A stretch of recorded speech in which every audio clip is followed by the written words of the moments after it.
The events in this story began with the most unusual actions of the main characters of the plot. Araline Halban, who had recently entered the girl's body, was horrified by the drink she was offered.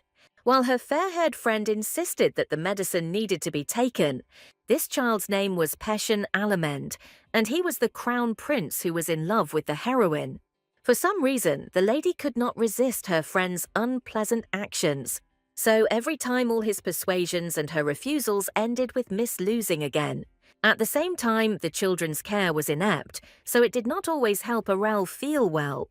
But the girl did not dare to be indignant, because it was impossible to get rid of her persistent friend.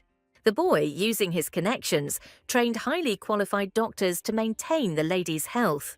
All these people supported the Duke's daughter in her desire to become stronger through training. Peshen had been obsessed with Araline's health almost since their meeting, so the lady could not escape. Almost every day, the little girl had to train her body to increase her endurance and strength. Arel felt like she was on the verge of fainting many times, but he never came to her. The heroine was in such poor health that she couldn't even walk for long periods. But the prince did not despair at all, since he was going to make his friend the strongest. In her past life, Arel was a famous and talented musician who played the violin. But at a young age, the girl was hit by a sedan, which is why her life was so cruelly cut short. This is how the heroine was reborn into a little girl who could barely breathe properly. It was only thanks to her love of reading novels that the girl realized which one she had gotten herself into. Miss became the sole heir of the famous Halban family, but was soon to die. This is because the girl often felt dizzy to the point of fainting, even from a simple walk.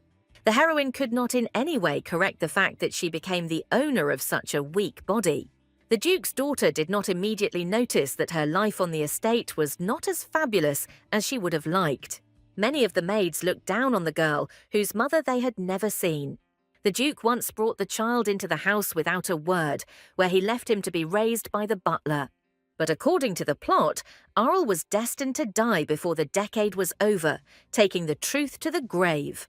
The heroine was horrified by the fact that she had only a few years to live before death.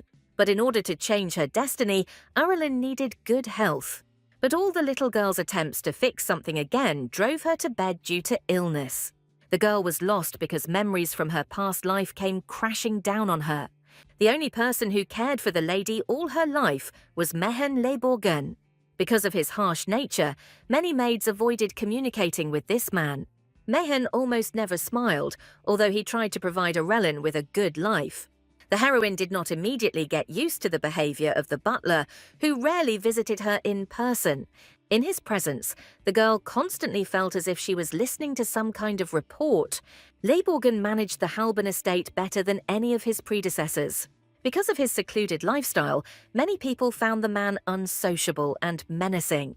But the lady had long since realized that Mehen was simply so busy with work that he did not rest. The current Araline was different from the previous one, as she did not know how the Duke's daughter behaved initially. But the heroine didn't even try to be a different person, since she was supposed to die soon anyway. The butler immediately noticed that the behavior of the Duke's daughter had somehow become somewhat different. But he would never have dared to ask the little girl questions, because she couldn't be nervous. The man was worried that the lady had locked herself in her room and never went out. While he had previously been worried about her walks, now the reason for his stress had become the opposite. Arel didn't want to enjoy her fleeting life, so she did nothing. The girl's decision could have worried anyone, although few paid attention to her. Mehen had so little contact with the miss that he urgently gathered all his assistants. The man was going to personally figure out why the Duke's daughter's behavior had changed. Leborgen didn't know how to raise children, so he only sponsored a good life for the little girl. He hired a special squad of the best people to look after the little lady. Mehen trusted only these assistants completely, as he had tested their skills himself. The one who spent the most time with Araline was the maid Rena, who was the first to start worrying. Head butler Ern also noticed that the young lady had stopped smiling altogether. From all this information, Leborgen could not understand what had happened to the Duke's daughter.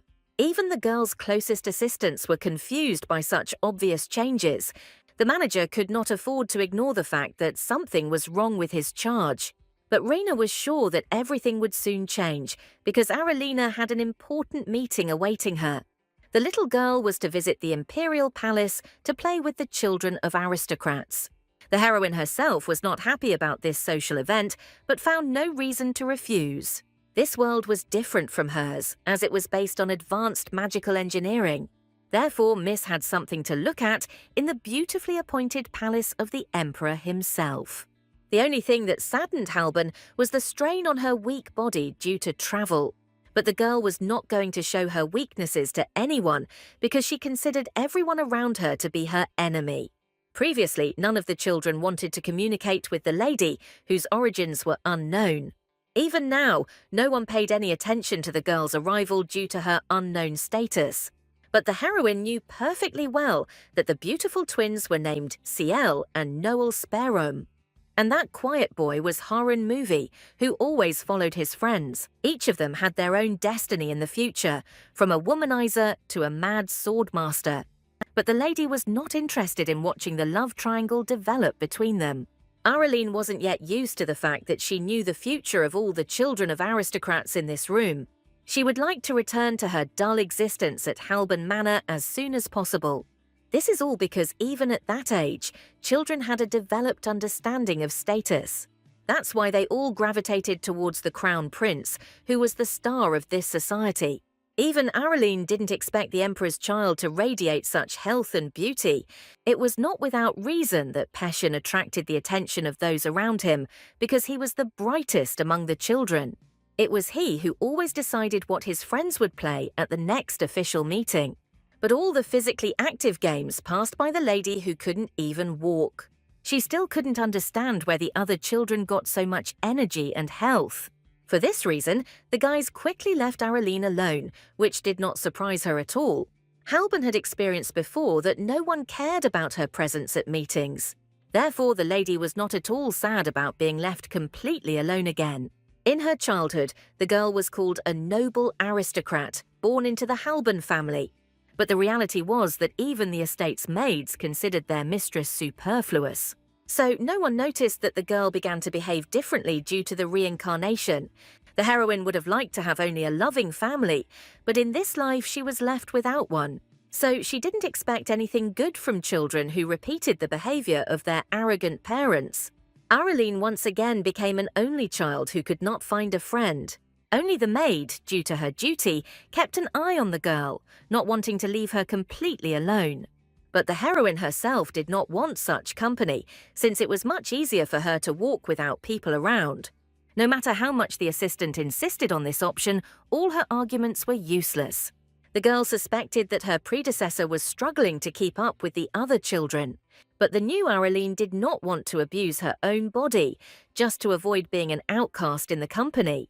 Therefore, the girl remained in the shade of a tree in the imperial garden, just so as not to exhaust herself. Even in her past life, the heroine could only experience the full beauty of life when alone with nature. But this time, the solitude did not last long, as the little girl noticed the movement of her tail.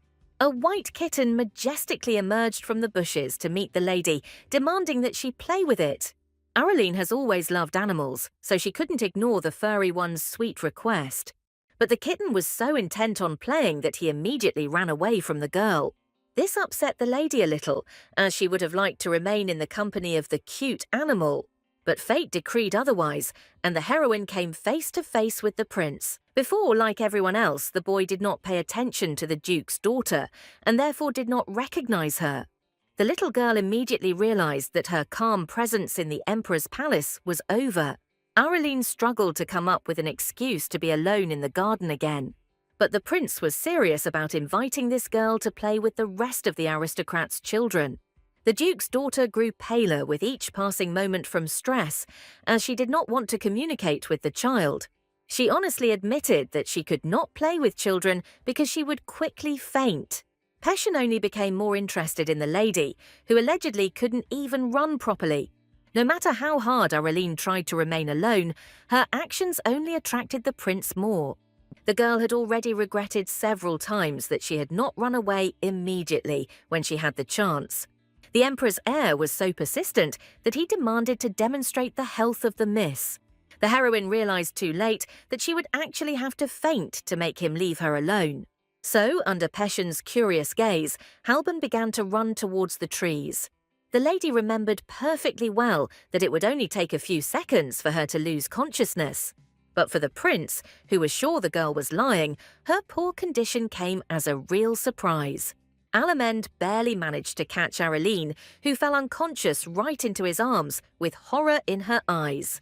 By coincidence, it was at this moment that the maid came out to look for the missing young mistress.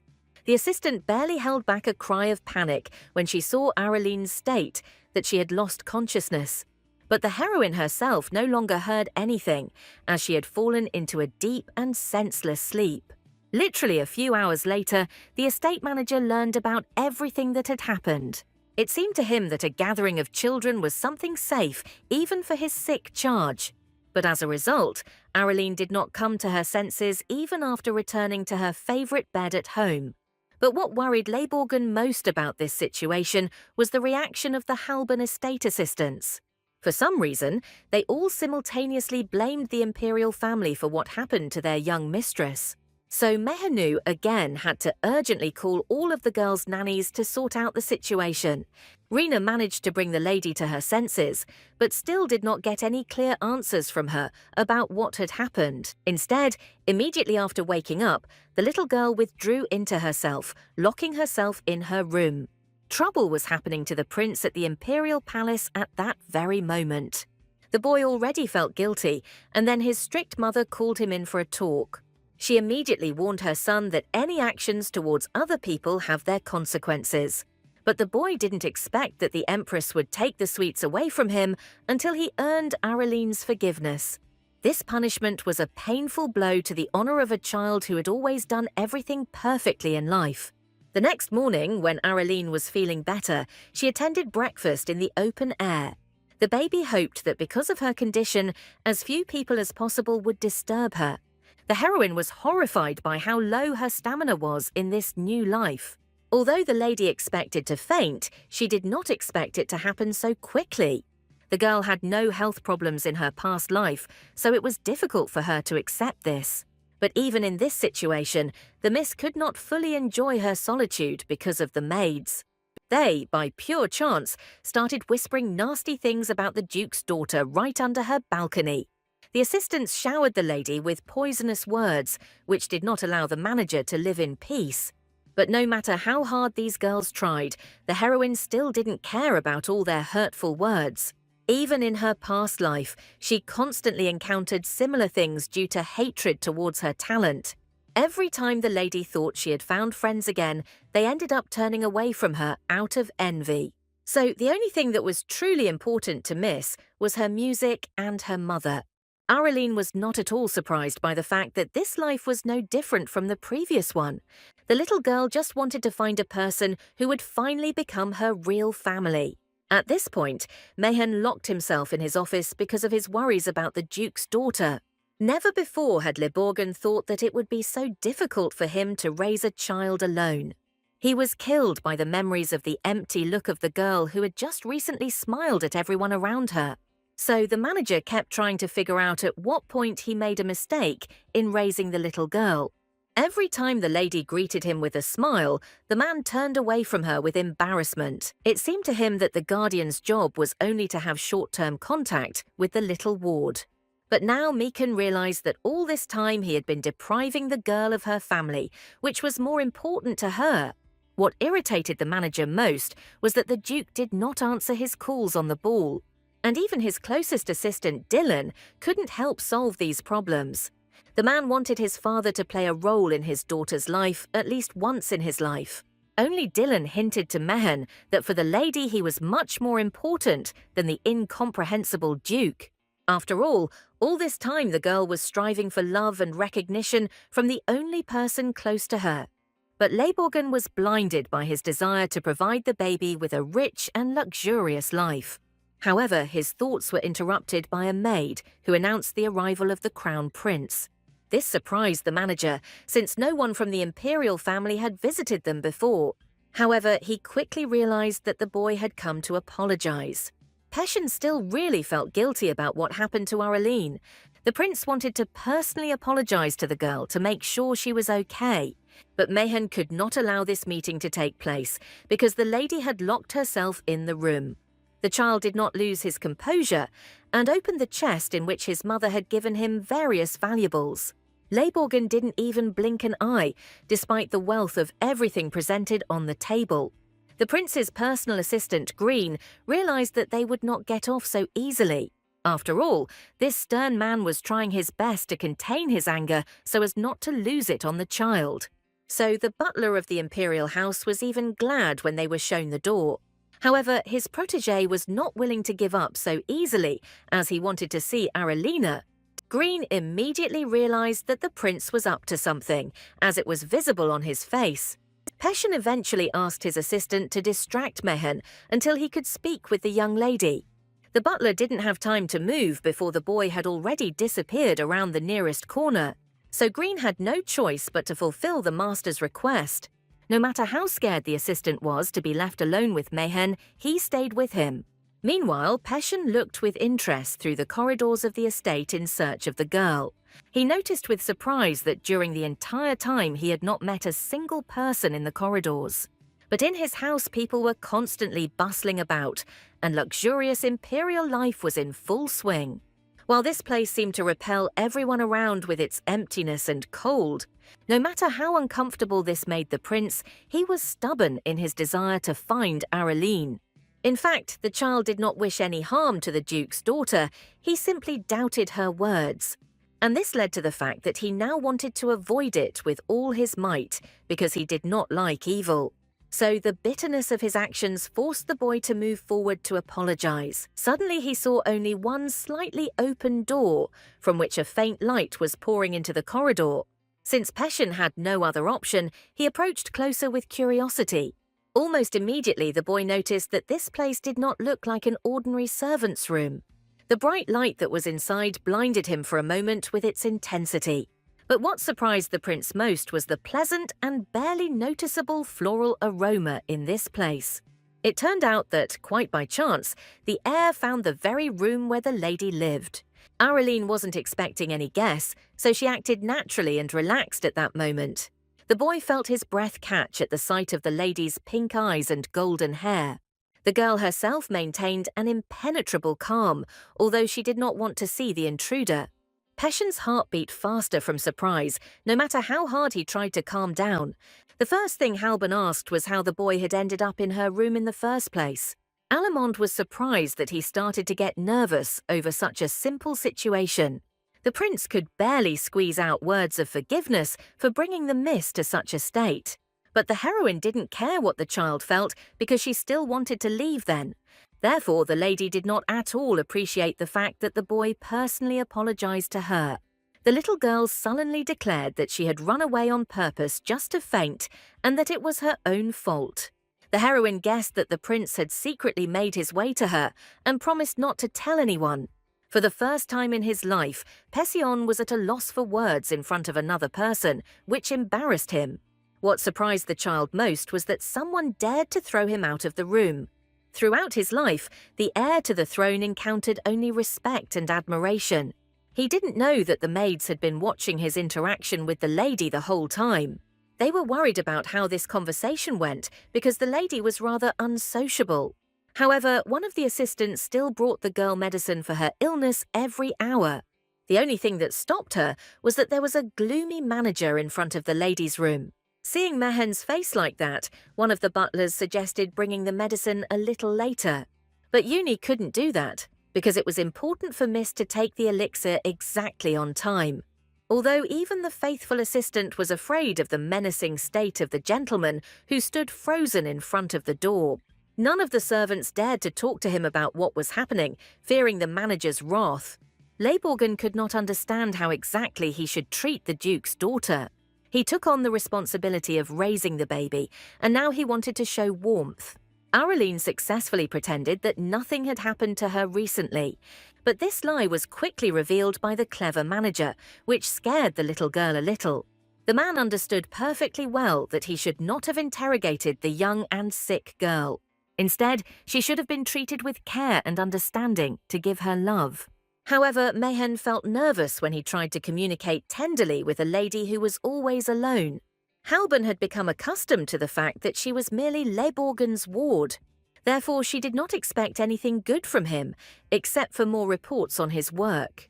Mayhen had long since missed the opportunity to get closer to the little girl he was thinking about now, so he could do nothing about the empty eyes of the Duke's daughter who had accepted her death.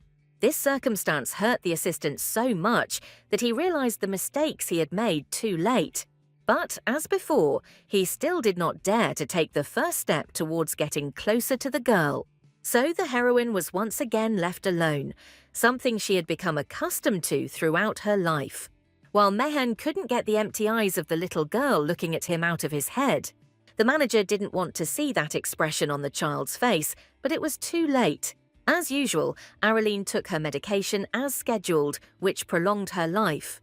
It prevented all the attacks that the lady experienced due to her weak body. But this time, it wasn't Uni who brought the medicine, which made Miss a little wary.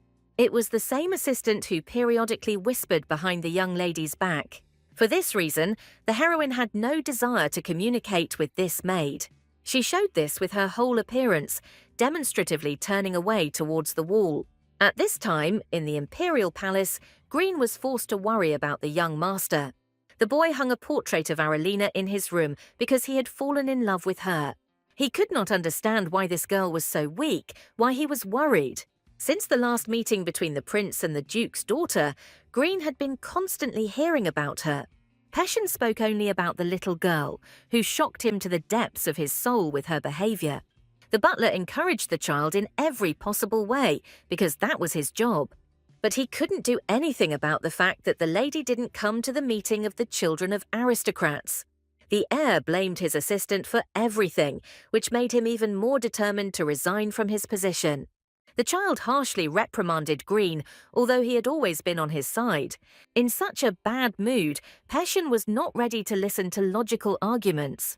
The image of Aralina, who reminded him of a kitten, would not leave the heir's head.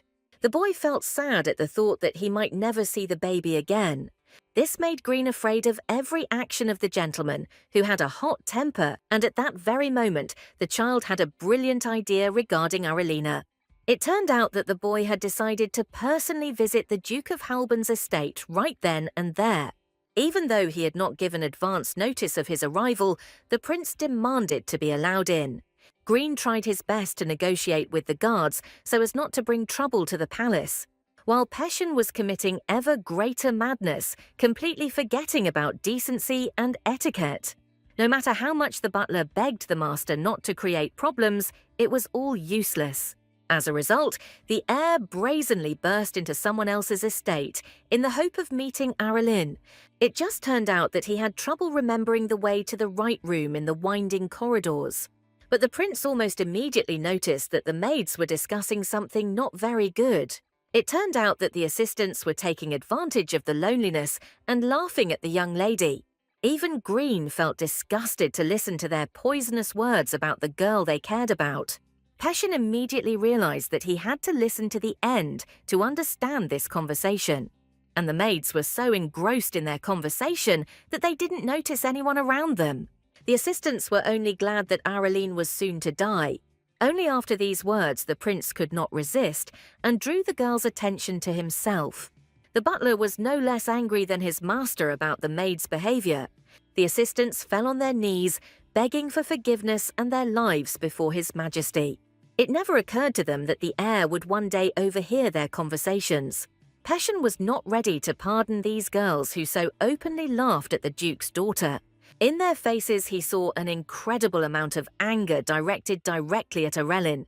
For the first time in his life, Alamend felt the blood boiling in his veins from immeasurable anger. Due to the commotion, the maids were quickly surrounded by the rest of the servants who did not know what to do. As a result, Mayhen quickly came to the noise, worried about the prince's presence in the estate. Leborgan could not understand why the emperor's son was scolding the maids of his house. The assistants finally realized that their life as servants would end here. Only Arelin could save them if she gave permission to pardon her servants. So the cunning girls rushed to the mistress, begging her to take their side. But Peshen wasn't going to let the maids go so easily after they crossed the line. Before, Mehen had no idea that someone in the estate dared to spread rumors about the lady. But for Arelin herself, this did not come as a surprise because she had already heard such words. It came as a surprise to those close to the girl that she had already encountered anger more than once.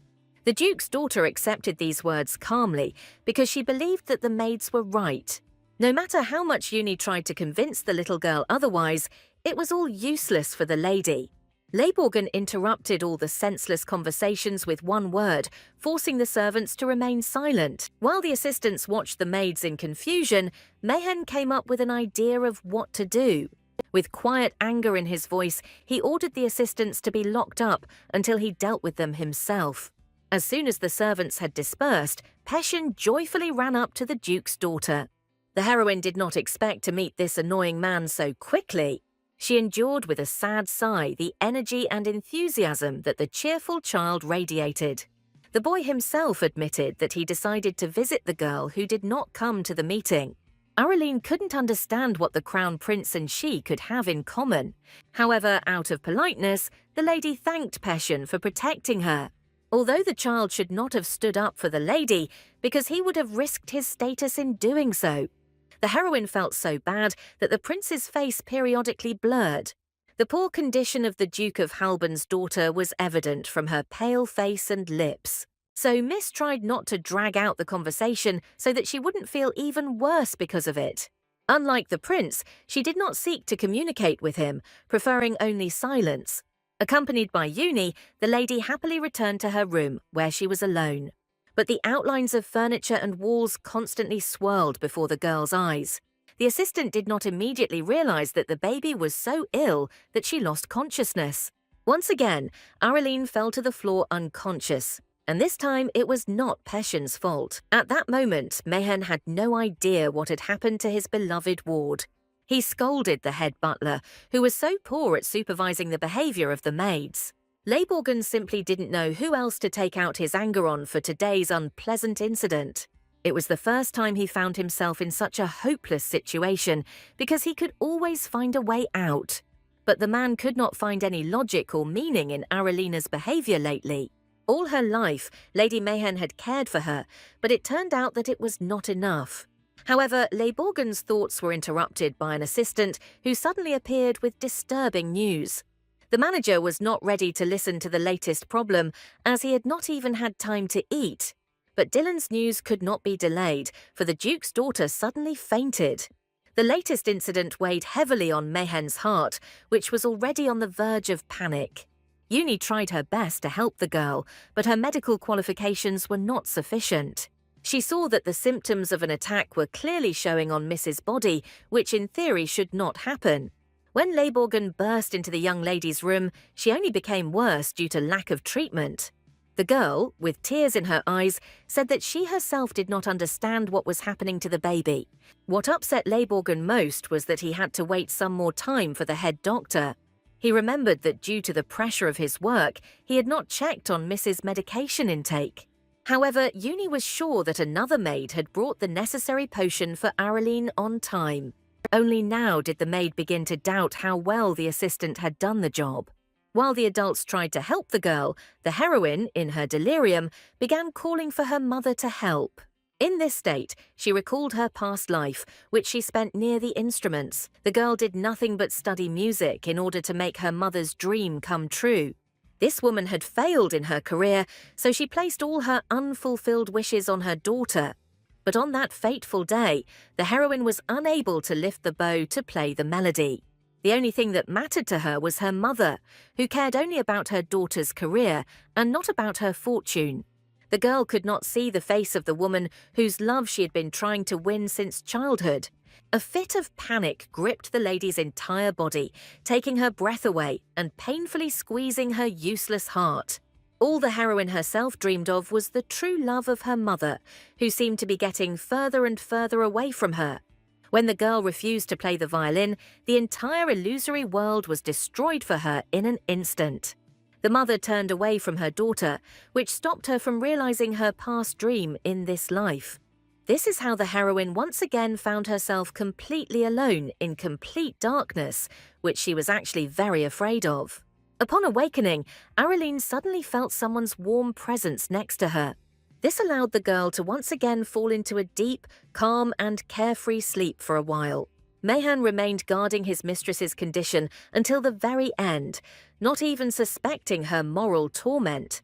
The man felt awkward because, in a fit of help, he took the baby by the hand and she fell asleep. Leiborgen was interested to know what the little girl felt when she was so desperately searching for her mother. He managed to hear several times how the lady called out to a man whom she had never seen in her life. The girl woke up only the next morning and did not immediately remember what had happened. She woke up from a disturbing dream for a long time, trying not to think about her nasty past anymore. But Araline didn't expect to find Mayhen right next to her bed when she woke up. Half asleep, the little girl accidentally called the man Mom because she needed it so much. The heroine quickly realized her mistake, causing an awkward silence to hang in the air between them. He was interrupted by the manager, who was still worried about the condition of his charge. But the lady had not yet had time to recover from her sleep, so she again called the person, who was a man, Mom. She turned away from him with tears in her eyes as she was upset by her mother's absence. As a result, Leiborgen had to console the girl, although he was not to blame for her whims. From the moment the master brought his daughter to the estate, everything changed in Mayhen's life. The envious assistant's evil glances instantly turned to the girl.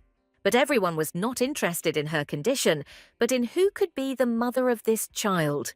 But the Halban family's magic stone confirmed the girl's blood as that of the Grand Duke. However, no one could believe that such a stern man fell in love with a woman. Mayhen was always afraid that the little girl would one day ask about her parents. He even prepared a whole stack of papers for this eventuality, but none of them were useful. So Leiborgen accepted the fact that not all children were interested in their relatives. But the tears in the girl's eyes told the man that she was keeping everything to herself. And now Araline could not accept the reality in which she had no parents. The heroine was ashamed of her hysteria, but she could not stop her bitter tears. In the end, Mayhen, with a sigh, allowed the girl to call herself mother if that was what she wanted. These words completely shocked the lady, who was sure that Leiborgen hated her. All this time, it seemed to miss that every person in the estate wanted to get rid of her. But the manager did not even think about such an act, which he did not talk about. The man sadly stroked Araline's head as she cried, realizing how hard it was for her. For the first time in his life, Mayhen admitted that he himself had grown up as an orphan, which is why he knew so little about love. The heroine listened with interest to the story of the man, who always kept his distance. Leiborgen apologized to Miss for his inexperience in caring for small children. He promised that he would never want to get rid of the girl, because he himself was not good enough. These words had a pleasant effect on the love-starved heroine. She was finally able to calm down because she found a supportive person nearby. The Duke's daughter asked Mayhen to call himself her mother if he truly repented. So Leiborgen had to accept a new role, which was even more unfamiliar to him. It was much more important for the manager that the Duke's daughter was happy with him. So he became the mother of a girl with a smile, although it was impossible from a biological point of view. Araline watched in amazement as this cold man opened up before her eyes. The heroine was sure that Leiborgen was not the type to indulge children's whims. But now, for the first time in a long time, the little girl was able to smile back sincerely. Soon the doctor arrived and improved the condition of the Duke's daughter, who had lost consciousness. Leiborgen personally supervised the treatment, as he was still worried about what had happened. As soon as Arelin fell asleep, Mayhen began to interrogate the maid about the lady's medicine. Yuin sadly admitted that someone had stolen the potion and Miss was left without it. One day she ordered another maid to give out the medicine and did not follow through. The girl was found dead a little later, so it was not possible to find out anything more. The assistant was so shocked by what happened that she was not even bothered by the cause of death. But the manager did not believe that the girl could so easily kill herself in the estate. However, he did not share his sad suspicions with the already frightened Uni. The maid promised that from now on she would monitor her mistress's condition more closely.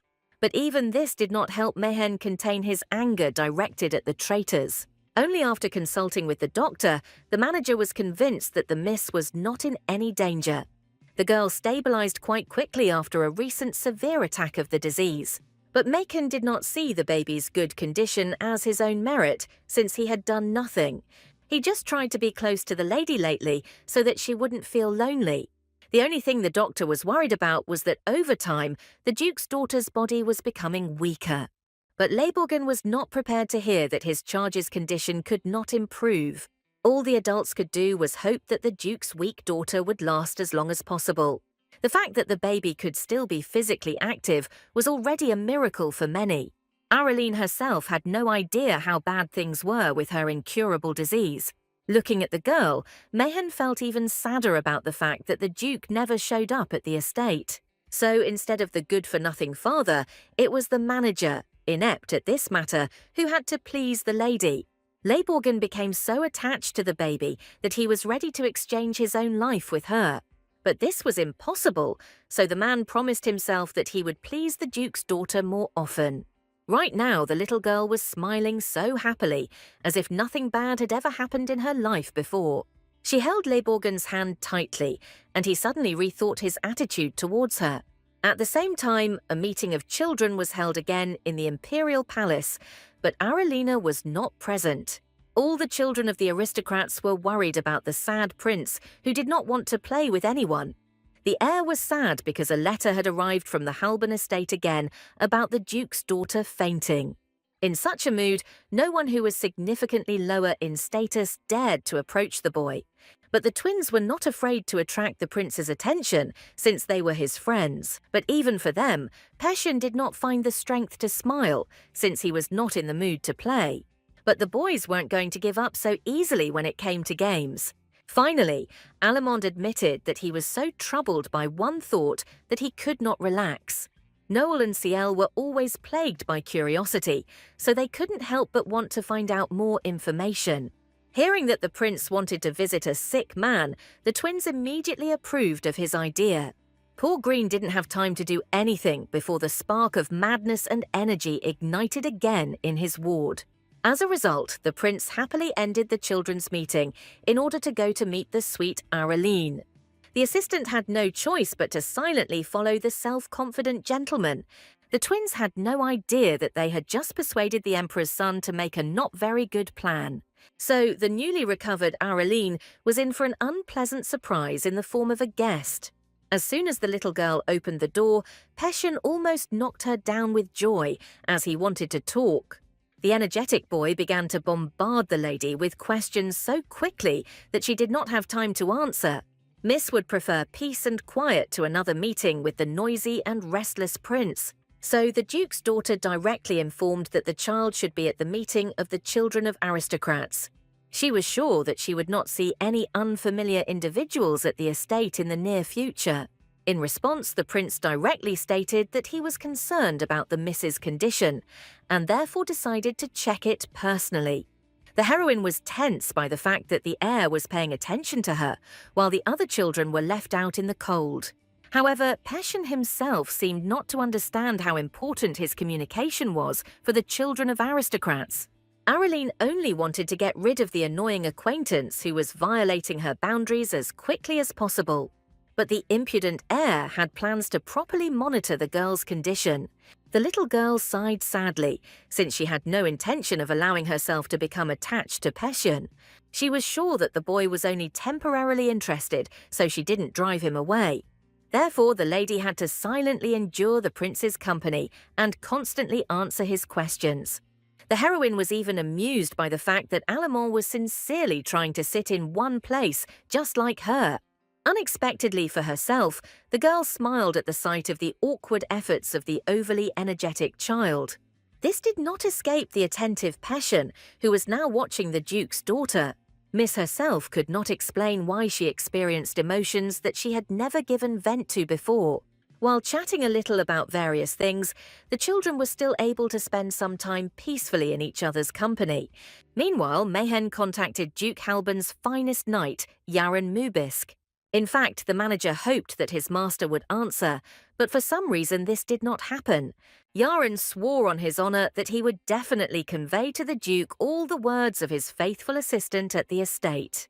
But Leiborgen was so angry that he called Araline's father trash for not taking care of his daughter. At this point, the man quickly ended the conversation, as he didn't want to say any more stupid things to Yaren.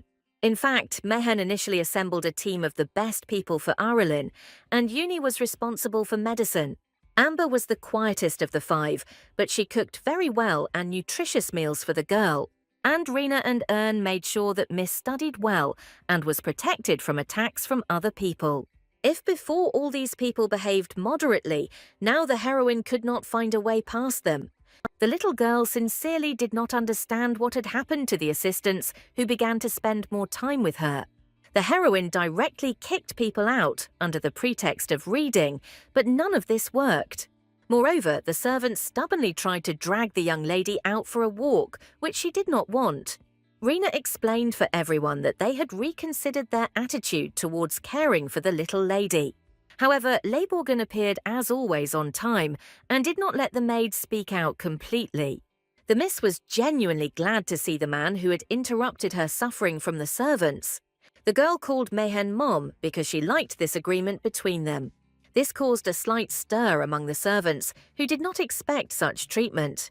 They even began to consider the possibility that Leiborgen was a relative of the girl. But the manager put an end to all these rumors with one word, which were not even partially true. The man always did his job honestly, so he was unhappy with the suspicions from the servants. Since there was enough anger inside Leiborgen, he quickly intimidated all his assistants. Uni sadly admitted in response that they too would like to get closer to the lady, just like the manager. However, Mayhen was unwilling to allow the lady's close aides to pester her with their advice. The whole team felt ashamed of their behavior, which they agreed on, as they had gone too far. Leiborgen could not find a way to control these people, since he could only trust them to take care of the Duke's daughter. In recent days, he has fired all the servants who were even slightly suspicious in their behavior. All this was done to ensure the complete safety of Aralina, who was in poor health. So the manager was quite tired during these days, during which he reviewed the biography of each employee. But most of all, Leiborgen got into trouble because of his unpleasant words towards the gentleman, since a response came from him. The Duke said that for the first time he would forgive his brilliant assistant for allowing himself to use bad words. The next day, Peshin was in a good mood, as he knew that Araline was due to come. He glanced impatiently towards the door, which did not escape the notice of the other children of the aristocrats at the meeting. The boy paid no attention to any other ladies, as he was only waiting for the Duke's daughter. Each time the child jumped up with joy, but quickly realized that it was not Aralina who had come at all. He could only hope that the girl would actually attend this children's meeting. And just at the moment when the little boy had already given up hope, the heroine calmly entered the main meeting hall. Peshin immediately, like a devoted puppy, joyfully ran up to the girl he had been waiting for. The little girl sincerely could not understand how she had ended up in such a situation and become the center of attention. The lady hoped, as always, to watch the children from the sidelines, enjoying her solitude. But the active Peshin did not give the Duke's daughter a single opportunity, forcing her to talk to him. The lady tried until the very end to come up with some kind of excuse to make the boy leave her alone. But the heir seemed to deliberately perceive all of Mrs. Words as concern and compliments. Allemande was young and foolish enough to fall for the discreet provocations of the Duke's daughter. So Araline freely took advantage of the fact that the boy readily agreed to try different sweets. Even in such a situation, the little girl could not calmly talk to the prince alone. Seeing their conversation, the other children of the aristocrats cast angry glances at the Duke's daughter, whom they disliked. Previously, all of Peshin's attention was evenly distributed among all of his many friends, so the heroine quickly realized how popular the prince really was. This cheerful boy easily attracted everyone around him, not only with his status, but also with his behavior. The girl was surprised by how different the prince was from the classic hero in all the novels. She tried not to get close to him, since she had no place in this man's history anyway. But the lady found it difficult to distance herself, since the heir's behavior was too attractive. At this point, Passion sheepishly asked Miss to call him by his first name and not formally. This request was so contrary to the heroine's plan that she froze in place in surprise. Araline could not allow herself to address His Highness more closely, even though he insisted. Once again, the Duke's daughter could not find the strength to refuse the boy she was trying to avoid. The child's face broke into a joyful smile when the little girl finally fulfilled his request. As a result, it was only after several hours that the heroine was able to ask for permission to return to the Halban estate. But as soon as the lady approached the exit, her path was blocked by the Empress's assistants. Araline was surprised that Madame Azini wanted to meet with her personally right now. This woman even today amazed everyone with her beauty and grace, which began in her youth. This is precisely why she was once able to choose such a successful marriage with the future emperor. So the girl felt awkward meeting such an influential person alone. But the Empress herself, upon seeing the Duke's daughter, invited her to the dinner table with a smile. From the very beginning of the conversation, Azeni acted as if it was normal for her to invite children over. Araline was completely taken aback by the sweet and sociable behavior of the lady who resembled Passion. What made the lady most uncomfortable was that she had just recently eaten with the Crown Prince. But Azeni smiled so kindly at the Duke's daughter that she could not refuse another treat. The little girl had no idea that the Empress knew more about her than she actually thought. Since Madame suddenly started talking about the past, Miss simply sat motionless and listened. But Araline was interested in the words that she reminded the woman of someone important. However, Azeni did not reveal her secrets, as this was not accepted in high society. The heroine had no information about this woman, since she was rarely mentioned in the plot. So the girl cautiously asked why Madame had invited her to this personal meeting in the first place. In response, Azeni smiled sweetly and admitted that she was curious to see the Duke's daughter. The woman also wanted to apologize for her active son's recent behavior. All these words were accompanied by even more sweets on the table, which made the lady feel ill. But the Empress seemed to the little girl to be a good person who was sincerely interested in her. Madame even asked why Araline didn't play too much with the other children of the aristocrats. Hearing the complaint about poor health, the woman nodded understandingly and allowed him to contact her. The girl was pleased with such unexpected patronage, which could help her in the future. However, in reality, the little girl just wanted to no longer participate in other children's gatherings. But Azeni had no intention of considering this issue, as she had specifically included Miss in the group. This circumstance caused a lot of trouble for the heroine, who would have preferred to spend time at home with a book. So Azeni turned out to be far from as simple as she pretended to be in order to please everyone around her. After meeting her, the lady was even more exhausted, and yet she still had to attend children's meetings. No matter how hard Araline tried to distance herself from the boy, he was always right next to her. But the heroine initially planned to silently observe the character's growth from the sidelines. Even Azeni didn't bother to explain to the little girl why she needed to go to a children's group at all. The girl's intuition told her that her father and the Empress were somehow connected to each other. But the lady didn't have time to finish her thought because two twins, Noel and Ciel, were sent to her. Araline diligently pretended not to notice the boys who were demanding communication from her. But wherever the little girl went, her brothers followed her everywhere, trying to attract attention. So, in the end, the heroine still had to communicate with new annoying acquaintances.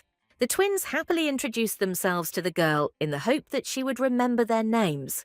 In fact, the Duke's daughter remembered everything about them from the book, but she didn't tell anyone about this detail. The little girl became tense when her brothers began to inquire about her weak physical abilities. They even promised to reward Araline generously if she showed them her fainting spell. But such a proposal did not interest the lady at all, who wanted to get as far away as possible. For the first time in their lives, Noel and Ciel were faced with the fact that someone didn't care about their appearance and behavior. The boys tried to boost their self-esteem at the girl's expense by demanding that she give them nice compliments. They pretended that only ladies would be allowed to touch their lush eyelashes and soft cheeks. But the heroine knew perfectly well that if she became embarrassed, these guys would laugh at her for the rest of her life. So the little girl didn't do anything that the twins were cunningly suggesting to her. As a result, Miss caused some kind of ominous glint in the boys' eyes, which she didn't need at all. Araline tried to get past the boys before it was too late for her to get away from them. But it turned out that the actions of the Duke's daughter only made Noel and Ciel more interested in her. The boys were sure that the girl was carrying out her cunning plan to attract their attention. For some reason, when the heroine wanted to be alone, everyone around her seemed to stick to her even more. At that very moment, Passion appeared in time and drove the twins away with one movement. Never before had the Duke's daughter experienced such relief at the sight of the prince, almost on a white horse. The baby was uncomfortable with the attention from the twins, so she remained grateful to the heir. But Noel and Ciel themselves had no intention of leaving the lady entirely in the care of their friend. So the Speron brothers set about convincing Alamend that they were friends with Araline. The prince blushed visibly as the boys turned their interrogation on him while talking about the lady, and the little girl herself at that moment tried to quietly hide from the company that was undesirable for her. But before Miss had time to go far, she accidentally bumped into another one of her close friends. This was the future best swordsman in the world, Harun Muvisk, who was distinguished by his calm character and manners. The lady froze in surprise right in front of the boy, who did not dare to be the first to break the silence. But the Duke's daughter did not have long to enjoy the peace because the boys remembered her. Ciel and Noel asked if Arelin wanted to play only with them in the near future, while Passion tried to attract the girl to his side in order to win the argument between his friends. In confusion, Araline grabbed Harun by the sleeve and declared that she wanted to go for a walk with him. This is because in the original story, no one showed any interest in the heroine's character. Although her house was quite famous, even that was little mentioned in the story. The entire Halban family was used only as a key to the development of further events, while other families played a really important role in the novel, moving the plot forward. So Miss sincerely could not understand why she again found herself in the center of attention, not only of Passion. Moreover, Araline was now surrounded by the rest of the guys from the main story, which did not make her happy. Only Harun maintained a mysterious silence, but he also glanced at the Duke's daughter. So somehow, miraculously, all these important characters gathered around the heroine. At the moment, the baby was most interested in Muviska's son, who would remain faithful to one lady. Although he himself was not thrilled that he was dragged into such company instead of training. Unlike Araline, Harun was given more time as a supporting character. Throughout the story, he has shown incredible devotion to his beautiful beloved. Suddenly, another fork of delicious food began to approach the Duke's daughter's face. The little girl immediately looked pitifully at Muvisk, hoping that he would save her from this. It turned out, however, that the future knight had misunderstood everything and began feeding the lady himself. Only Passion, out of jealousy, saved the girl from overeating, not allowing her to eat the piece from her other hand. But the boy did this only to then offer the sweets from his plate. Harun was noticeably embarrassed by what had happened, since he had only been trying to help. But the only way to save the heroine was to go to the estate, which none of the boys allowed her to do. While the boys were chatting happily among themselves, the lady was furiously tearing into the innocent food. From the very beginning, the little girl felt trapped in this company with no way out. That's why in her head the heroine counted down the seconds until she went home. Only with the onset of evening did the entire company finally disperse to their estates. Meccan met his ward, who rushed into his arms as fast as she could when they met. The little girl happily inhaled the now familiar scent of paper emanating from Le Bourgogne. From childhood, the manager carefully raised the miss, for which she was grateful to him. But only now, calling the man Mom, was Araline able to become much closer to him. The manager still hadn't gotten used to the way the Duke's daughter addressed him, but he didn't dare disappoint the girl by forbidding her to call him that. The man was most interested in how the meeting of friends went this time, but the heroine could only complain about how troublesome it was for her to play with her friends. Leiborgen noticed that the little girl was not very keen to tell him about her adventures. But then the lady asked the guardian if she could no longer attend the weekly meetings. All the servants immediately began signaling to Mayhen that he should never make such a decision. But the man promised the little girl that he would come up with a reason for refusal next time. In response, the heroine joyfully hugged the manager, who so easily took her side. So Leiborgen ignored the displeased looks of the servants who were against it. The assistants wanted Araline to engage in some physical activity. Therefore, they decided to take on all the responsibilities of distracting the young lady from loneliness. And so, a few days later, the time came for another meeting of the children of aristocrats in the palace. On this day, for the first time in a long time, the heroine planned not to get out of her bed. Mayhen kept his promise, so the lady was excused from attending the meeting. This delighted Miss, who was increasingly beginning to consider Leiborgen her mother. She enjoyed the peace and quiet in the room, enjoying the solitude. But after just a few hours, the clingy assistants wouldn't give Miss a break.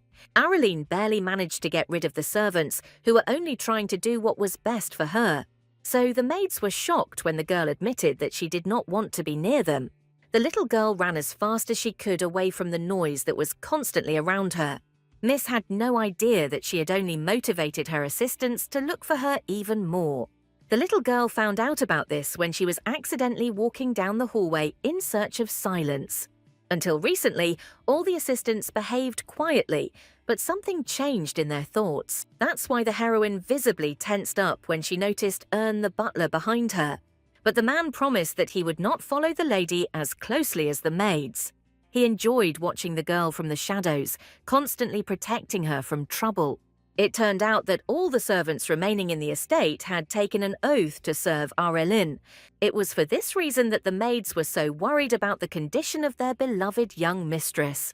But the heroine herself did not see the point in such actions, since she was living well. She didn't find the behavior of the previous maids shocking, as she had encountered similar behavior. Until now, Araline didn't know what ultimately happened to the girls who laughed at her. The manager carefully concealed any information about the incident from the girl. From that very moment on, the lady's life became as if no one had ever laughed at her before. It took Araline a moment to realize that she was never alone because of the help of her faithful servants.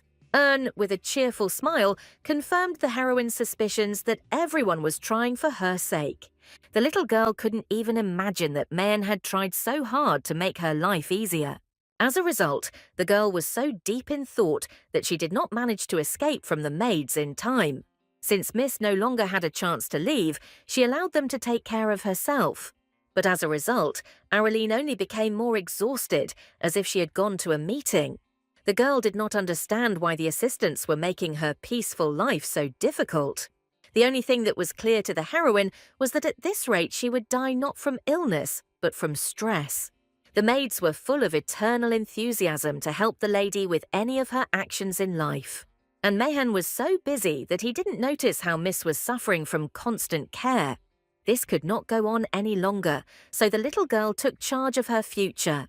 The next day, the little girl gave everyone a message about a general meeting in the living room. She brought with her hand-drawn charts of good and bad grades. Araline wasn't about to tolerate any unnecessary attention, so she rated the work. The assistants couldn't ignore the fact that the lady would be giving them stickers. The maids were especially delighted when they noticed that their names were written on the pieces of paper. And the heroine prepared so well that she even took out and drew special stickers. Hearing a noise in the corridors, Mayhen left the room to figure out what was going on. He didn't have time to finish all the work, but he couldn't stand aside when something incomprehensible was happening. The little girl joyfully ran up to her guardian, whom she had not seen for several days. Leiborgen immediately assumed that the detachment of assistants had tormented the lady too much. But the lady cleverly distracted the manager by giving him the first sticker. Arelin sweetly stated that Mayhan had always worked hard, which was why he was now being rewarded. The manager couldn't resist such pleasant praise, so he let things slide. Only after this cunning plan was the heroine finally able to enjoy the silence. The sticker idea was so successful that it captured the imagination of all the servants in the estate. Miss was glad that the assistants did their job and interfered less with her. But the heroine had no idea that her quiet life was not destined to last long. She was reading an interesting book with pleasure, not suspecting that she would soon be interrupted. It was only when Peshin's loud voice thundered throughout the estate that Araline realized everything. The boy couldn't stand being separated from the girl, so he personally came to visit her. At first, the prince was simply upset that the lady had missed another meeting. Green diplomatically reminded his ward that the baby was in poor health. But the heir wanted to see Arelin so much that he didn't care about propriety. While the assistant was only glad that the master could play with the children, lately the boys hated Miss more and more because the prince was next to her. So Green tried to come up with other activities for the boy to distract him. But he quickly realized that all of Peshin's thoughts were consumed only by Arelin. The boy felt that he could just sit next to the lady since she was ill. The prince remembered that the duke's daughter liked to be alone in her room at the estate. But this did not in the least diminish his desire to see such a pleasant companion again. Every time the meeting with Araline dragged on, the prince felt as if they would never see each other again. Even Green could not ease the gentleman's condition, although he could usually always help him. Peshin hated loneliness because he was ready to play forever with the duke's daughter. It was for this reason that he came up with his brilliant plan to visit the little girl. But Araline was not at all happy that her quiet, everyday life had been disturbed again. Miss wanted much more to continue reading the book, but it was too late. Therefore, the heroine had to arrange a tea party with the prince, who was pleased and cheerful at the sight of her. Moreover, the boy brought with him the idea that the girl could train with him. Before, Araline had never even done a squat because it was difficult for her to just walk. But the child said that he had consulted his father's best knight on this matter. The boy couldn't calm down from the realization of how weak his close friend was. Jade was not averse to helping the prince, despite his busy training schedule. He said it was important for Araline to start by maintaining a good sleep routine. It was also necessary to monitor your diet and eat at least 3 times a day. But the most important thing for Jade was physical training, which strengthened any body. This is exactly how the knight behaved throughout his life, which is why he was in the best shape. So Peshin was inspired by the idea that physical activity could help the duke's daughter. Araline did not immediately remind him that she could not even walk for long periods of time due to her illness. The heroine never had any desire to improve her body because she could soon die. However, the prince was unaware of this nuance, so it was easy for him not to be discouraged by his illness. The girl was able to distract the boy with simple chatter, which she began to find sweet. In a fit of emotion, Peshin accidentally violated the baby's boundaries and leaned close. The lady immediately stepped back delicately, but her face remained virtually unchanged. Although inside the baby was very embarrassed because it was the first time she was so close to a person.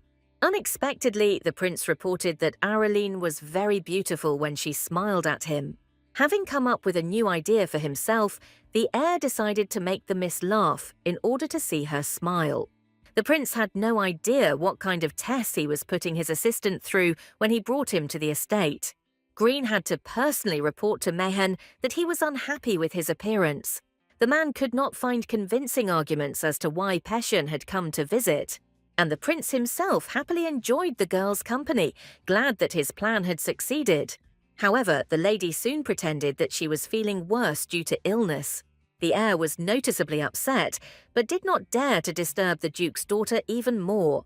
The boy understood perfectly well that he might not see the girl again soon if he left. So he decided that he would personally visit her every day to play together. But Araline was not at all happy that this energetic man would come. But all the lady's refusals were useless in the face of Peshin's sincere desire to help her. While the heroine was horrified that she would have to listen to her friend every day. The little girl remembered that the heir had to have many responsibilities in the imperial palace. So she didn't take his promise seriously because the boy could forget about it. Imagine Aralene's surprise when she heard Peshin again the next day. Somehow the child managed to combine his visits to the lady with his household duties.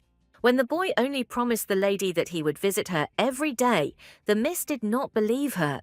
She believed that even an active prince would get tired of spending so much time on her.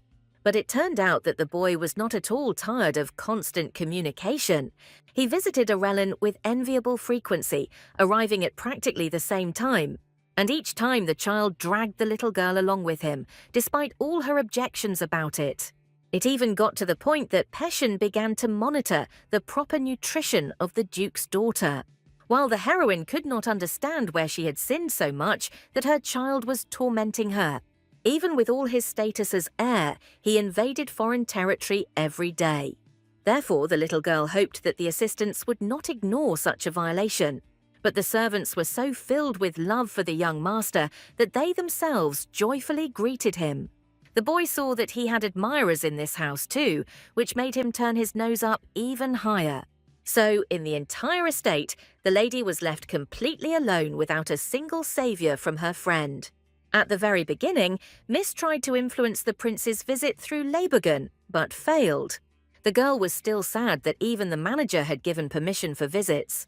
But the cheerful Peshin did not allow the little girl to get bogged down in her gloomy thoughts for even a minute. Miss was unable to cope with the pressure from the emperor's heir on her own. And all the maids, without exception, were delighted that their mistress no longer walked alone. Even Ern thought the boy had a beneficial effect on the lady who usually locked herself in her room.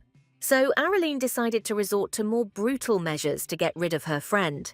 As soon as they finished eating, the heroine rudely asked if the prince had other things to do. The boy did not expect to hear such coldness from the lips of the girl for whom he tried so hard. The Duke's daughter was sure that the young gentleman's schedule was full from morning until evening. Therefore, she could not find an answer to how he managed to stay visiting for so long. But Peshin himself saw no obstacles to going for frequent walks with the girl. He took the little girl's hand tightly, wanting to show her a few more amazing places. The heroine stared at the child's hand in surprise, as her feelings were new to her. The girl had never had real friends before, and she didn't understand how to behave. And now the cheerful Peshin brightened up Aralena's everyday life, even if the lady resisted it. In her past life, the heroine was surrounded by similar people who always tried to help her in everything. But back then, her mother's approval was so important to the girl that she didn't communicate with anyone. And in the end, all the previously good friends left the lady completely alone with Smiles. Only those who were interested in money and status stayed around Miss the longest. Before the heroine had time to realize this, she began to care only about achieving success. Initially, the girl thought that everything would be fine even without friends, because she had a mother. At the sight of her, the lady smiled joyfully and threw herself into her arms to feel the long-awaited warmth. The subconscious mind remembered well the pain of the mother abandoning her daughter after one incident. And so now, in Arellen's body, the girl was afraid that she would experience terrible emotions again. After getting closer to Peshin, Miss increasingly had nightmares about her mother leaving. Although the little girl liked the cheerful prince who pulled her out of bed every day. But the fear of being alone again with a huge pain in my chest was much stronger than attachment. As usual, Dylan not only fulfilled his duties, but also consoled the general manager. This time, Mehen was worried about the increasing number of visits from the crown prince. The assistant immediately noticed how thoughtful Leibogen's usually calm face was. The man couldn't get the Duke's daughter, whose portrait he placed on his desk, out of his head. Dylan could clearly see how much Mehen cared for the girl, although he himself did not realize it. Until now, Leibogen had been discovering emotions in himself for the lady who amazed him with her antics. The assistant reminded the manager that Miss needed friends her own age in her life.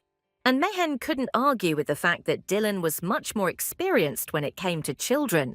This was all because the assistant had many nephews, whom he happily took care of. The Empress also asked her son about his communication with the Duke's daughter during their conversations. Peshin always talked with great pleasure about his adventures with his friend. Suddenly, the mother advised the boy not to get too carried away with communicating with the girl. She knew much that she could not tell even the Duke of Halban and his servants. So Madame had the right to worry that sooner or later the children would separate from each other.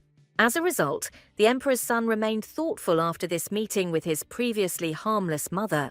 The boy still couldn't understand why the Empress gave him such strange relationship advice. Azini promised that when the time came, the baby would make the right choice in the form of a girl. Therefore, Peshin was perplexed as to whether his mother did not like the Duke's beautiful daughter. But the heir did not even want to consider such a sad option for him, so as not to worry. As always, Peshin decided to take fate into his own hands so that Araline would definitely please her mother in the future. Meanwhile, the heroine tried to understand why the boy became so attached to her. Over the past few days, the little girl did everything to make the child hate her properly. But the Emperor's son seemed not to notice all the lady's cold attempts to finally distance herself from him. One day, the little girl even locked herself in her room for the whole day, not wanting to see the energetic boy. At that moment, the maids played with the prince to smooth over the awkward moment a little. While Araline could clearly hear how the prince was worried about her condition, wanting to see her as soon as possible. But all this did not stop Alamend from cheerfully appearing again at the Halban estate the next day. The Duke's daughter looked at the baby with disdain when he came to visit her uninvited. Although the maids warned that the lady was not in the mood, the boy was not at all confused by this. From the outside, the girl could clearly see how good the Crown Prince's communication skills were. Miss was lost in thought, so she unexpectedly met Peshin's gaze. Araline didn't want to communicate with the boy at all, but he thought so when he saw the little girl. The prince's grip was such that he easily opened the doors, despite the resistance of the Duke's daughter. So the girl once again had to listen to the funny stories of her overly intrusive young friend. Miss still considered the way the boy communicated with her problematic, but she could not do anything to fix it. The problem was that Peshin was practically the perfect friend for a lady, so she couldn't find any reason to legitimately escape from his excessive communication. As the child continued to speak, Araline became so tired that she froze in place in the hallway. It took a lot of effort for the girl to start a sharp conversation with her good friend. Alamand was taken aback when he encountered unexpectedly cold communication directed at him. An awkward atmosphere immediately fell between the children as nothing was conducive to such communication. Previously, no one dared to speak rudely to the heir, since everyone around was afraid of the difference in status. The miss hoped to anger the boy enough that he would no longer dare bother her.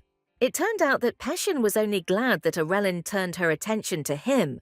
Now the child could consider them full-fledged friends, since the little girl stopped being shy about communication.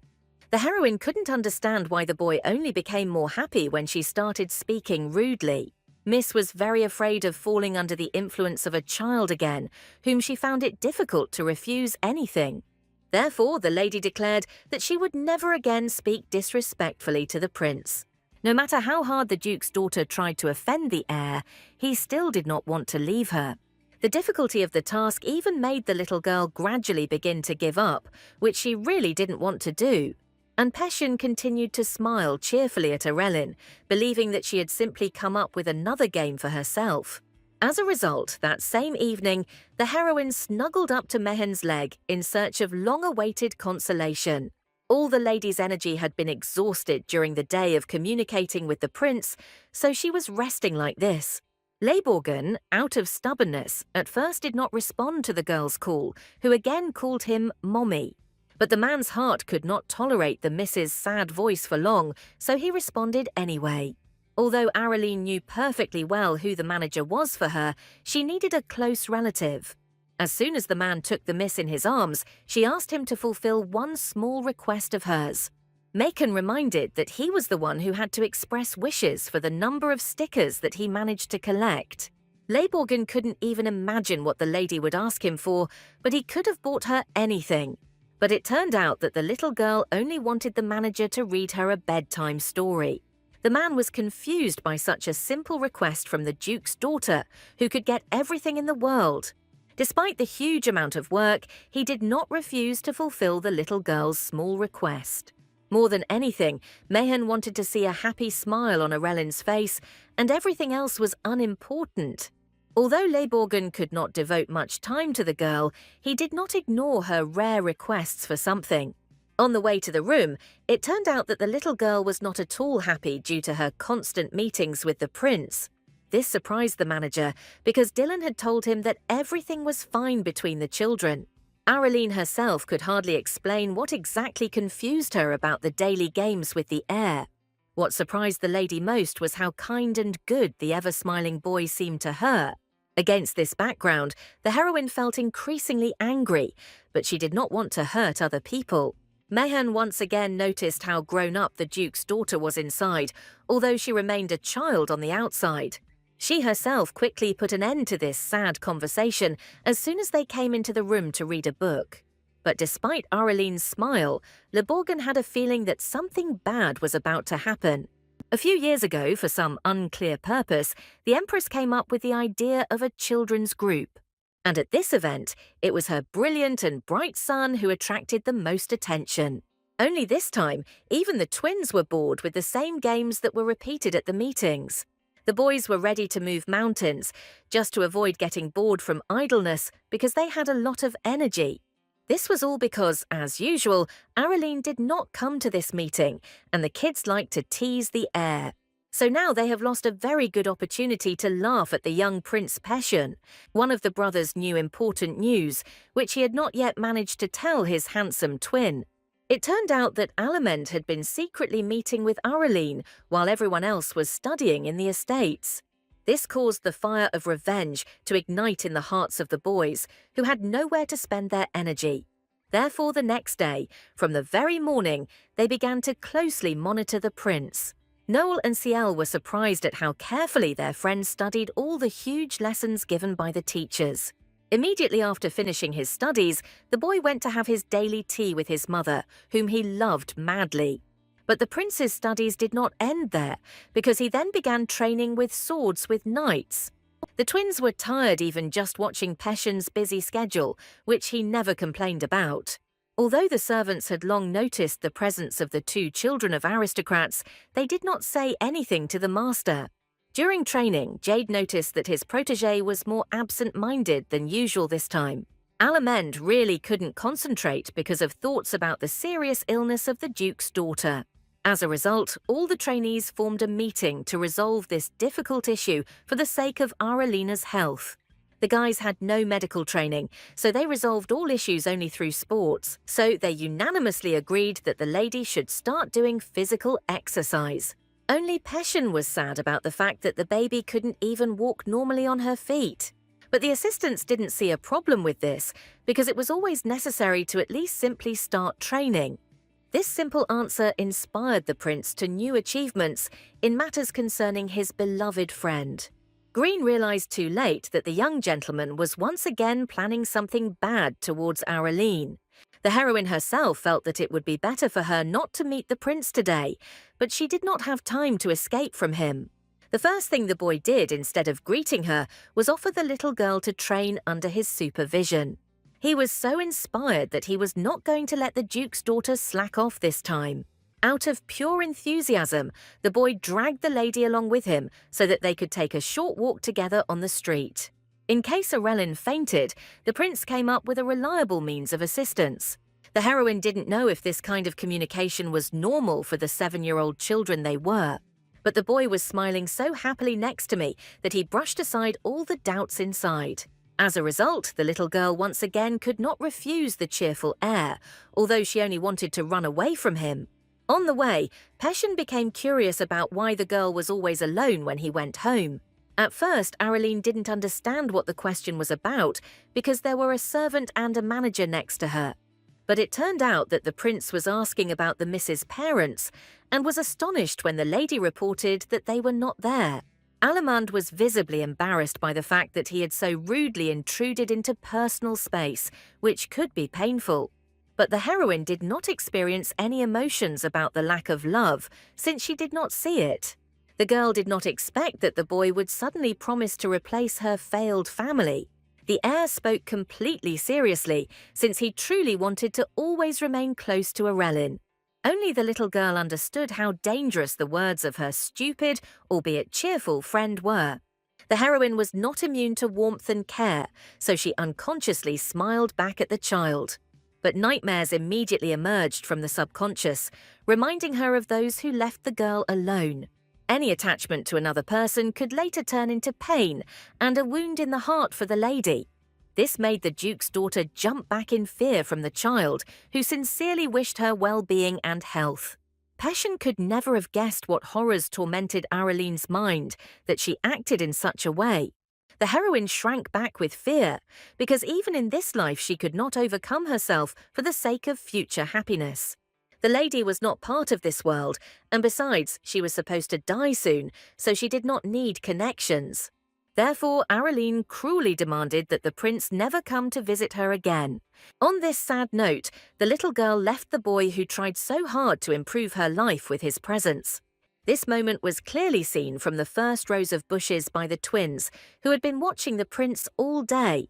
But even for the boys, it was a shock that the prince cried so bitterly for the first time in his life because of what had happened. As soon as the boy returned to the palace, the servants began running around his room with anxiety. The maids were sincerely worried that the young master returned with tear-stained eyes. It was Green who was hurt the most, because it was he who allowed Passion to play alongside the rough Araline. Previously, the heir would certainly have been amused by an acting show or delicious food, but now it didn't work. Alamond locked himself in his room and paid attention only to his beloved kitten. The assistant tried to find out what happened at the Halban estate, but he was unsuccessful. The prince remained silent, and only his convulsive sighs showed that the boy was barely holding back from crying.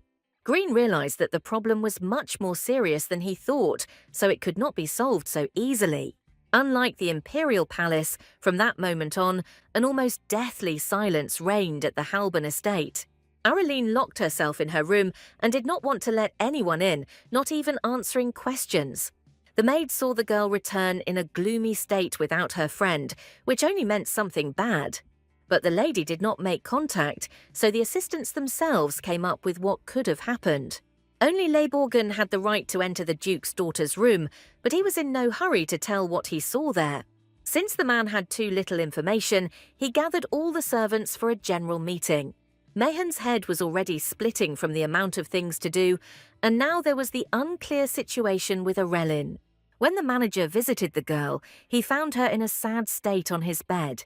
The little girl could barely speak through the tears that constantly flowed down her small cheeks. It was not the first time that the man thought about how difficult it was to raise young children alone.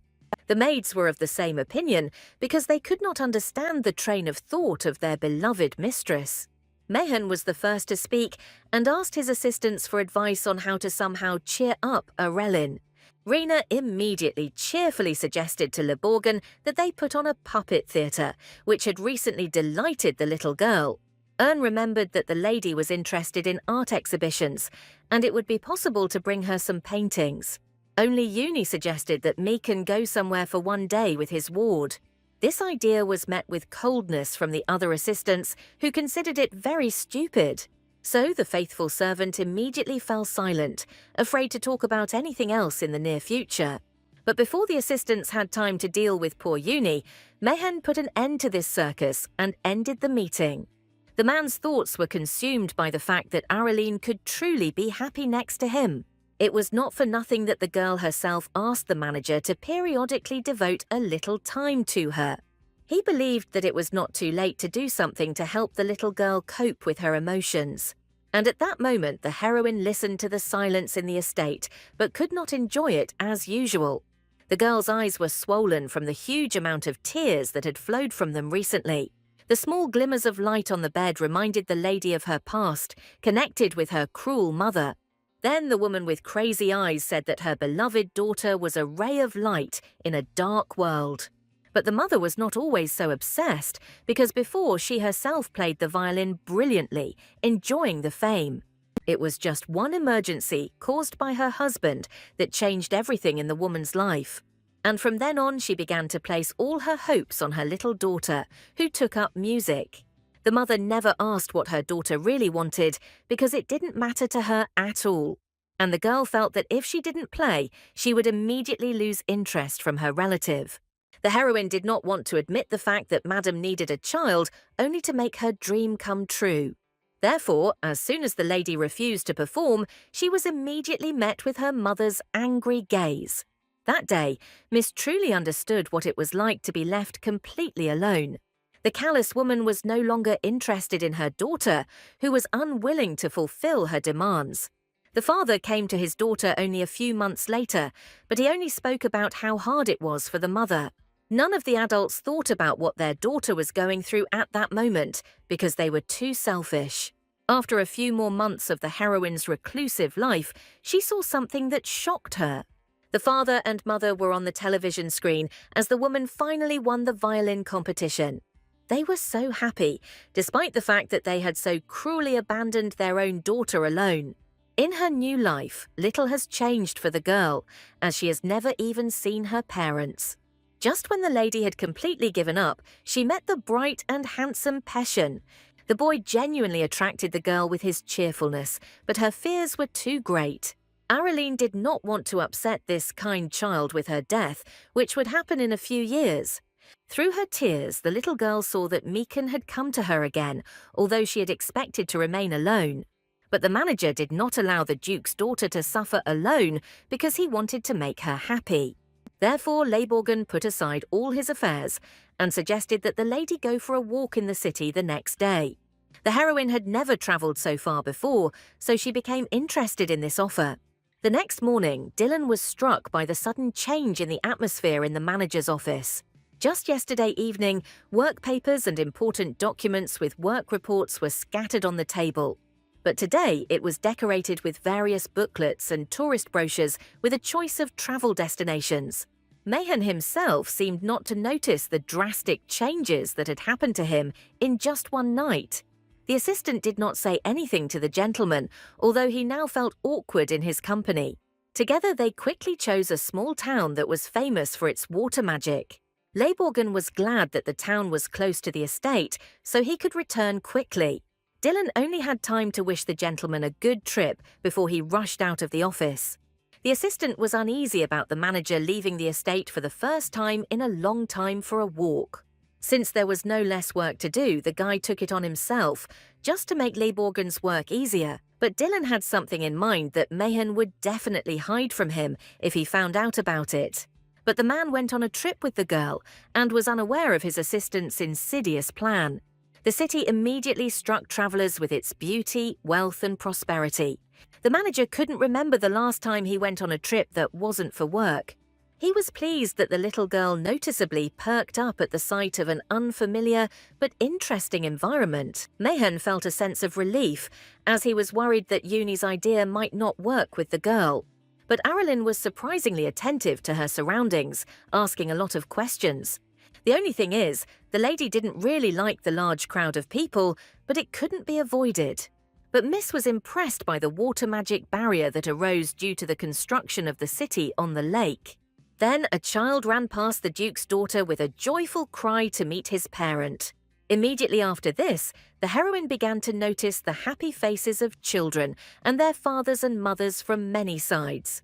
Leiborgen realized too late that the young lady had begun to look at full-fledged families. Araline momentarily lost touch with reality as she felt a dull pain in her chest at the sight of the children and adults. But the lady remembered that Mayhan had agreed to be her mother, so she did not suffer too much. No matter how much the manager resisted, this role finally stuck to him until Miss grew up. The baby could not call Leiborgen Papa only because the Duke was still alive, although he had not come. In any case, the man sincerely enjoyed spending time with Araline, no matter how she perceived him. Along the way, Mayhan noticed that the girl was looking with interest at the beautiful bouquets that were sold on the streets. He bought one of these for Araline and was rewarded with a grateful smile from the timid little girl. For the first time in a long time, the heroine enjoyed what was happening around her in this city. The Duke's daughter's mood noticeably improved due to the care that Leiborgen showed her.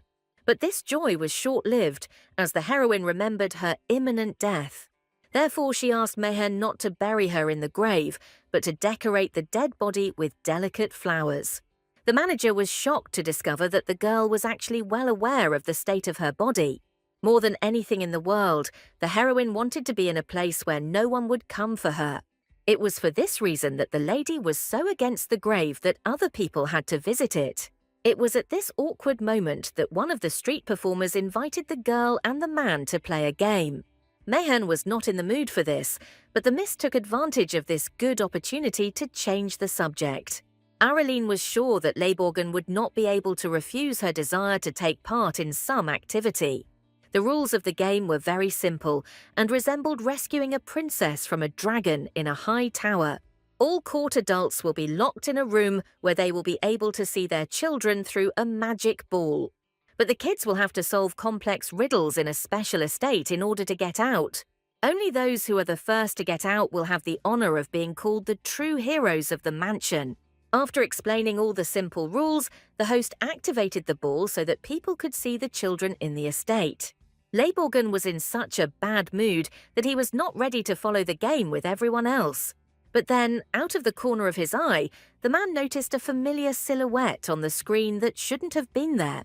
Out of anger, Mayhan even accidentally broke his sphere, just so he wouldn't have to see the crown prince's face. Meanwhile, the heroine had already managed to run into the boy who had left her in tears last time. This time, the prince looked no worse than usual, despite all the stress he had recently experienced. Like the lady, he froze in surprise in front of her, since he did not expect to see her in such a place so soon. This game was so large-scale that it used an entire estate for entertainment. It included some scary elements to make it more interesting for children to play, but the heroine wasn't afraid of such difficulties since she was used to scary faces. The girl happily solved problems and enjoyed using her mental abilities. And while opening one of the doors, the lady accidentally stumbled upon Passion in the room. The little girl didn't expect that her distraction from her friend would ultimately lead directly to him. The prince was instantly overjoyed at the sight of the girl, whom he had not seen for some time. But the duke's daughter closed the door in panic, as she did not want to communicate with the child now. The lady could not understand why the boy ended up in the same game when he should be in the palace. While the door was closed, Miss made an attempt to carefully run away further away. But just a few seconds later, the air began to break down the thin door. So the little girl had to quickly run away, just so that Passion wouldn't find her. Alamand was used to playing hide-and-seek, so he quickly guessed what hiding place the miss had chosen. Arelin had no choice but to run away from the boy in panic. She abruptly slammed another door right in his face, not wanting to continue the conversation. The heroine's body was so weak that she could no longer run away from the air. The duke's daughter was so out of breath that the world before her eyes almost went black before she fainted. But Passion had no intention of giving up, as he could easily knock down another door to the estate. The lady clung with all her might to the only barrier that saved her from the emperor's son. After the girl's arguments, the boy became quiet for a while, but she continued to listen. Alamand was delighted that he was actually able to meet his friend so quickly. While Miss suspected him of spying on her, otherwise how could the boy get into the same game? In the end, the prince himself admitted that he had indeed followed the girl into the game. But the duke's daughter made it clear that the child should never come near her again. But this was completely contrary to the wishes of the heir, so he did not obey. Never before had the lady encountered such incredible stubbornness in response to her words. Passion categorically refused to leave Miss alone, since he could not understand the reasons for this. The heir understood perfectly well that he was behind closed doors, but he wanted the best for the girl. At this moment, the heroine became completely confused because she was truly afraid of being alone. The little girl could not understand why the prince was resisting and trying to be friends with him. Alamand himself felt sad about the whole situation that was happening between them. He still clearly remembered the moment when the duke's daughter asked him not to come to her, and then the baby's face was so sad that the prince could not leave her alone. Despite all the lady's cruel words, she looked as if she was hurting herself. Only in his palace did the child realize that all this time his friend had been afraid of being rejected. And now, when he had a chance to talk, the boy was firm in his decision to help her. The The heroine could not find any reason for anyone to be friends with such a boring person like her. In response, Peshin admitted that he knew that the girl did not like him, since she often avoided him. But the thing was that he liked Araline, and he could only think about her. It was for this reason that the prince did not consider the duke's beautiful and intelligent daughter boring. The lady could hardly hold back her tears when she listened to such pleasant words addressed to her. Peshin's trembling voice hinted that the boy himself was experiencing similar emotions now. Mrs. Hands was shaking from excessive fear because she wanted to run away from responsibility. But, contrary to her usual actions, this time Araline pulled away from the pain in her chest. With tears in her eyes, she opened the door because she wanted to see her friend's face. Peshin did not immediately realize that he had finally been able to reach the heart of his beloved friend. Araline immediately warned that their closeness could ultimately lead to both of them getting hurt. However, the heir was naively confident that no one would make them suffer together. The boy didn't care about any evil rumors, since he didn't pay attention to them anyway. But Miss hardly believed that everything would really be fine, but she couldn't refuse. The heroine was prepared for the fact that in a few months the child would completely forget her. After all, he was the main character in this story, and she was soon to die of illness. But only once in her life did the little girl want to make real friends with someone. It was only for this reason that the girl took the first step towards the active crown prince. She quietly whispered that she still didn't like the boy, even though they became friends. But for the cheerful Peshin, it was enough that he himself loved the beautiful and intelligent Aralina. The boy's next bright smile made the girl's heart beat faster with joy. The heroine only now realized that she had simply wasted time trying to escape from her friend. A little later, only Araline felt awkward after the reconciliation conversation. The heir was so happy to meet the girl that he forgot about all the emotions he had received. True, he did not admit who exactly sent him to this city and this game. In response to all of the Duke's daughter's questions, the heir tried to get rid of them with a sweet smile, so as not to say anything. So the little girl again began to ignore the Crown Prince's annoying questions. Peshin turned out to be incredibly bad at solving riddles using logic. But Araline was able to easily open various chests in the location without breaking them. Alamand openly admired the skills of the Duke's daughter, which were beyond his reach. Together they were able to find a map that would lead to a locked room with adults. If the lady left Mayhen there, then the prince asked Green to play along with him again for a while. The children were only too happy to rescue their princesses, who were imprisoned outside the estate. But then Peshin heard a strange noise from the statue, which was supposed to remain motionless. Only now did the boy realize that he hadn't seen other children on this playground for a long time. Miss did not pay any attention to these words, as she wanted to get out as quickly as possible. However, Araline also suddenly felt something terrible, causing all her instincts to scream in horror. The little girl was overcome by a wild desire to run away, but she had no idea where the exit was. At the last moment, the heroine pushed the prince to safety, rather than running away herself. As a result, the girl found herself inside an incomprehensible space that swallowed her up. And the heir fell in the middle of an ordinary and quiet street, which was filled with people. Peshin did not immediately realize what exactly had happened and why Arelin was not near him. Green, who was located near the magical exit, ran up to the child almost immediately.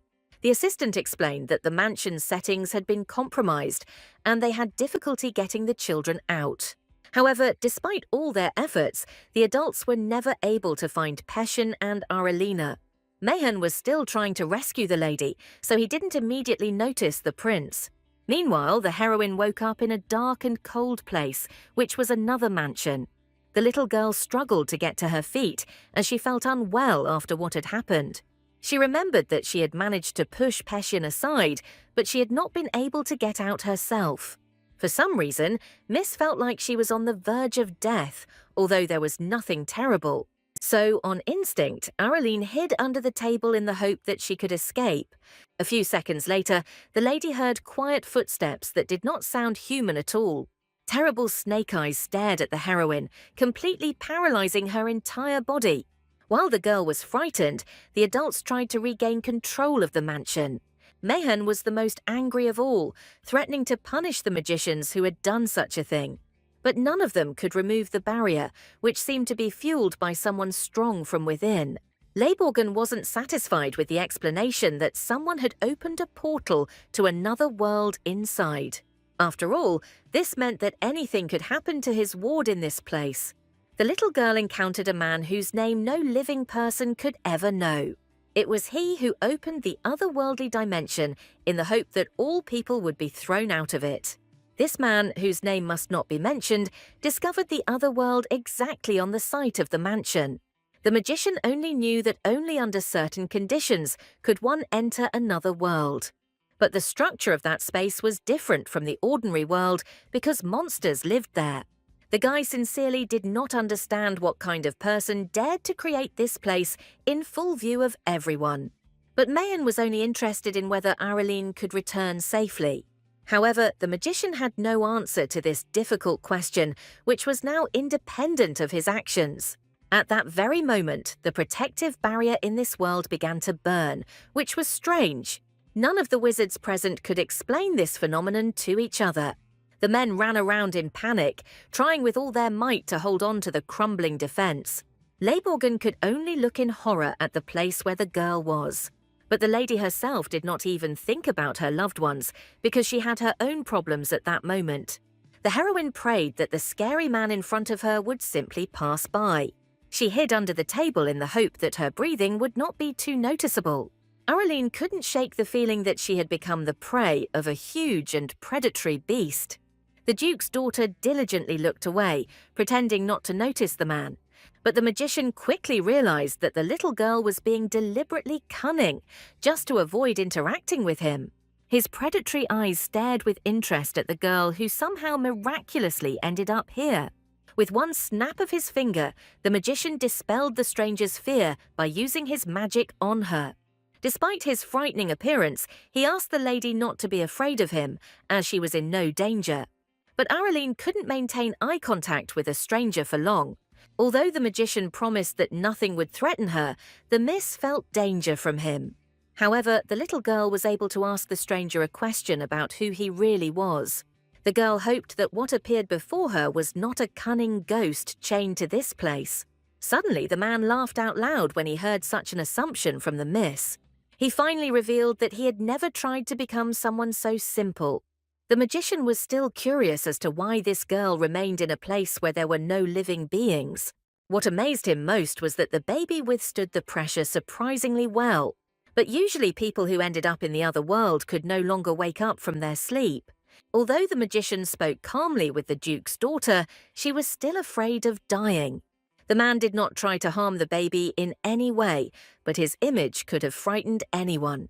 Araline remembered that she was supposed to leave this world much later, but something went wrong. Suddenly, the magician whispered something under his breath, saying that their meeting was fateful. The lady was able to relax a little when she was convinced that her life was not in danger. Right now, the man was only interested in something unusual about this place that the miss could notice. Arelin immediately pointed in the direction where Peshin had recently heard some strange noise. The magician himself suspected that something strange was going on in that place, so he smiled at the girl. In gratitude, he did not leave her without attention and gave her some strange object. To the lady, it reminded her of an Easter egg, which was popular for the holiday in her world. At this point, the magician said goodbye to the miss, advising her not to let go of this item. The man disappeared as quickly as he had appeared, leaving Araline completely bewildered. She was so tired from everything she had experienced that she couldn't even get to her feet to run away. The little girl noticed that the unknown person had left a small magical shield near her. Just as the heroine was wondering why she needed him, a deafening explosion thundered. But the Duke's daughter did not have time to get up from her seat to move away from the disaster. Immediately after the explosion, the space around began to gradually collapse, sucking the lady in. As a result, the heroine fell onto the already familiar cool floor, although she thought that she would die in that world. Looking around, the girl realized that she had returned to the very estate from which she had been taken. During the move, that strange egg accidentally broke, but spread out into a mark. Araline looked with curiosity at the glowing aura that was located on her hand. The little girl had never seen such a pattern before, so she didn't know what it meant to her. At that moment, the assistants managed to stabilize the barrier so that entry could be made. Peshin was one of the first to rush to the estate, as he was worried about his friend. Mayhen ran after him, no less worried about the girl's condition.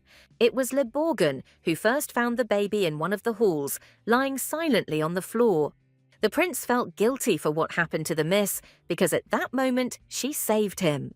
Araline felt so bad that familiar faces blurred before her eyes. No matter how hard the heir tried to bring his friend to her senses, right now it was all useless. At this moment, the Duke's daughter needed only peace and quiet to have a good rest.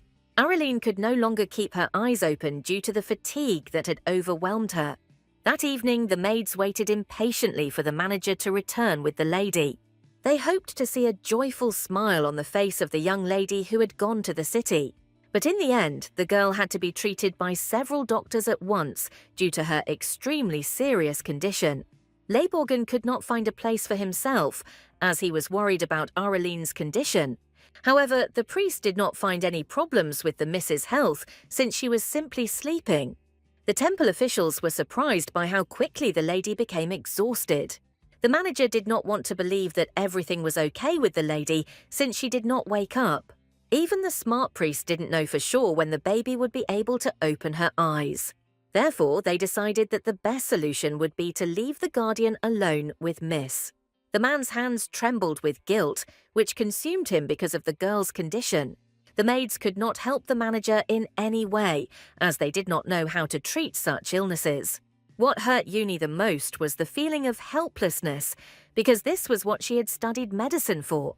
But in the end, the assistant could not apply her knowledge in practice, since the case was strange.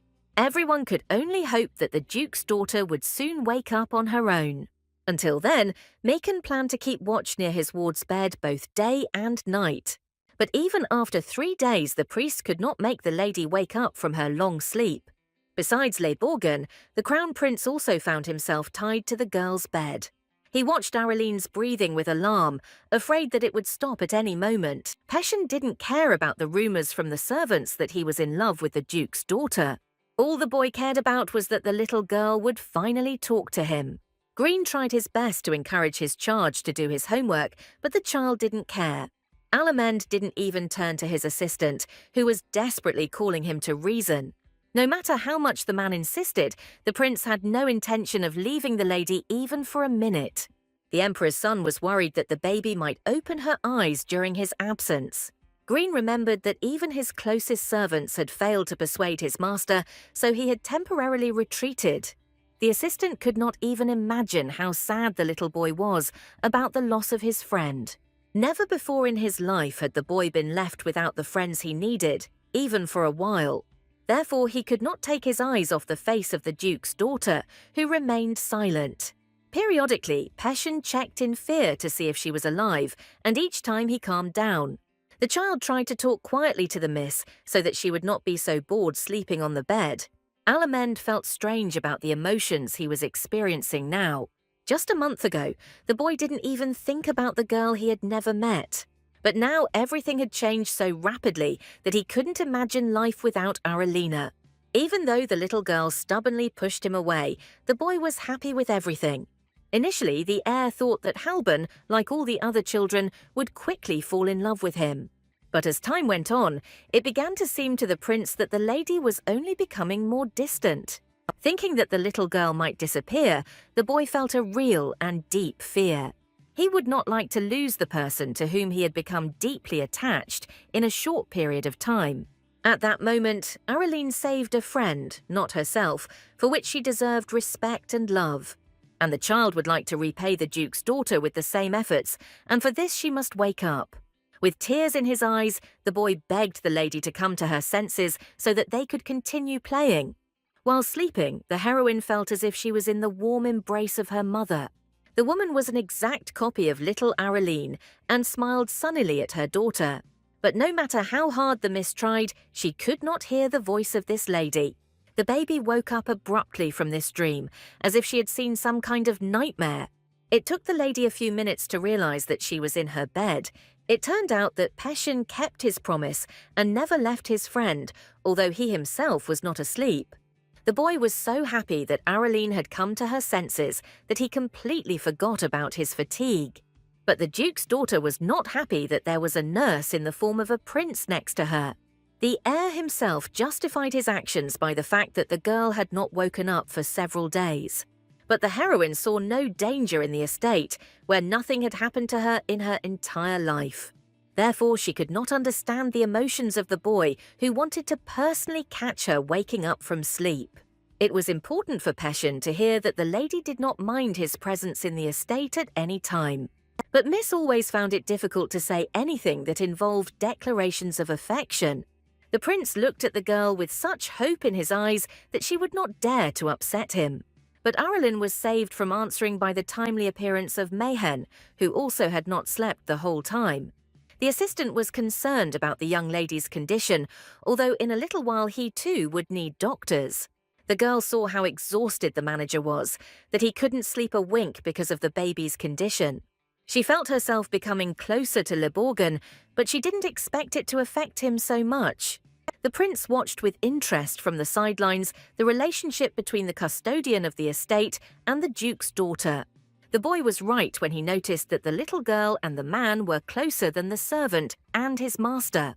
Araline stated without hesitation that Mayhen had recently become like a mother to her, and that was why she loved him. The boy was surprised by these details because it seemed to him that only a woman could be a mother. But it didn't take long for the heir to get used to the fact that the roles in Aralina's life were quite disorganized. Therefore, he offered his candidacy in place of the lady's father, but she firmly rejected him. Since Peshin had been staying with the girl for too long, one of the strictest teachers in the palace came for him. So the manager and the Duke's daughter were once again left alone with the servants, which they were both genuinely glad about. Although the heroine felt gratitude towards Peshin, his presence was already too much. Suddenly, Le Borgne opened up to his charge and admitted that he was very worried about her health. It was clear from the man's face that he had spent more than one sleepless night because of the lady's condition. The little girl had no idea that the assistant had become so attached to her recently.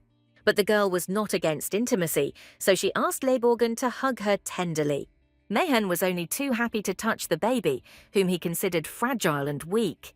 Recently, the manager himself needed Araline's embrace, which she shared with him.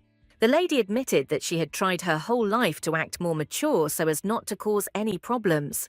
The man guessed that such thoughts arose in the miss, among other things, because of his previous attitude towards her. So Le Borgne asked the little girl for forgiveness for leaving her alone, choosing work instead. The manager would like to rewind time so that he could behave differently towards the Duke's daughter from the very beginning. But the little girl didn't hold a drop of resentment against the adult who provided for her completely financially. Araline believed that the man would no longer distance himself from her under strange pretexts. For the first time in all this time, Mayhen himself admitted that, as the lady's mother, he really did need to change. The heroine even initially thought that she had simply imagined it, and the man had not called himself by that nickname. Araline could not accept the fact that Le Borgne had changed so much for her well-being, and now there was no longer that prickly and stern Mayhen, who frightened everyone around him with just one glance.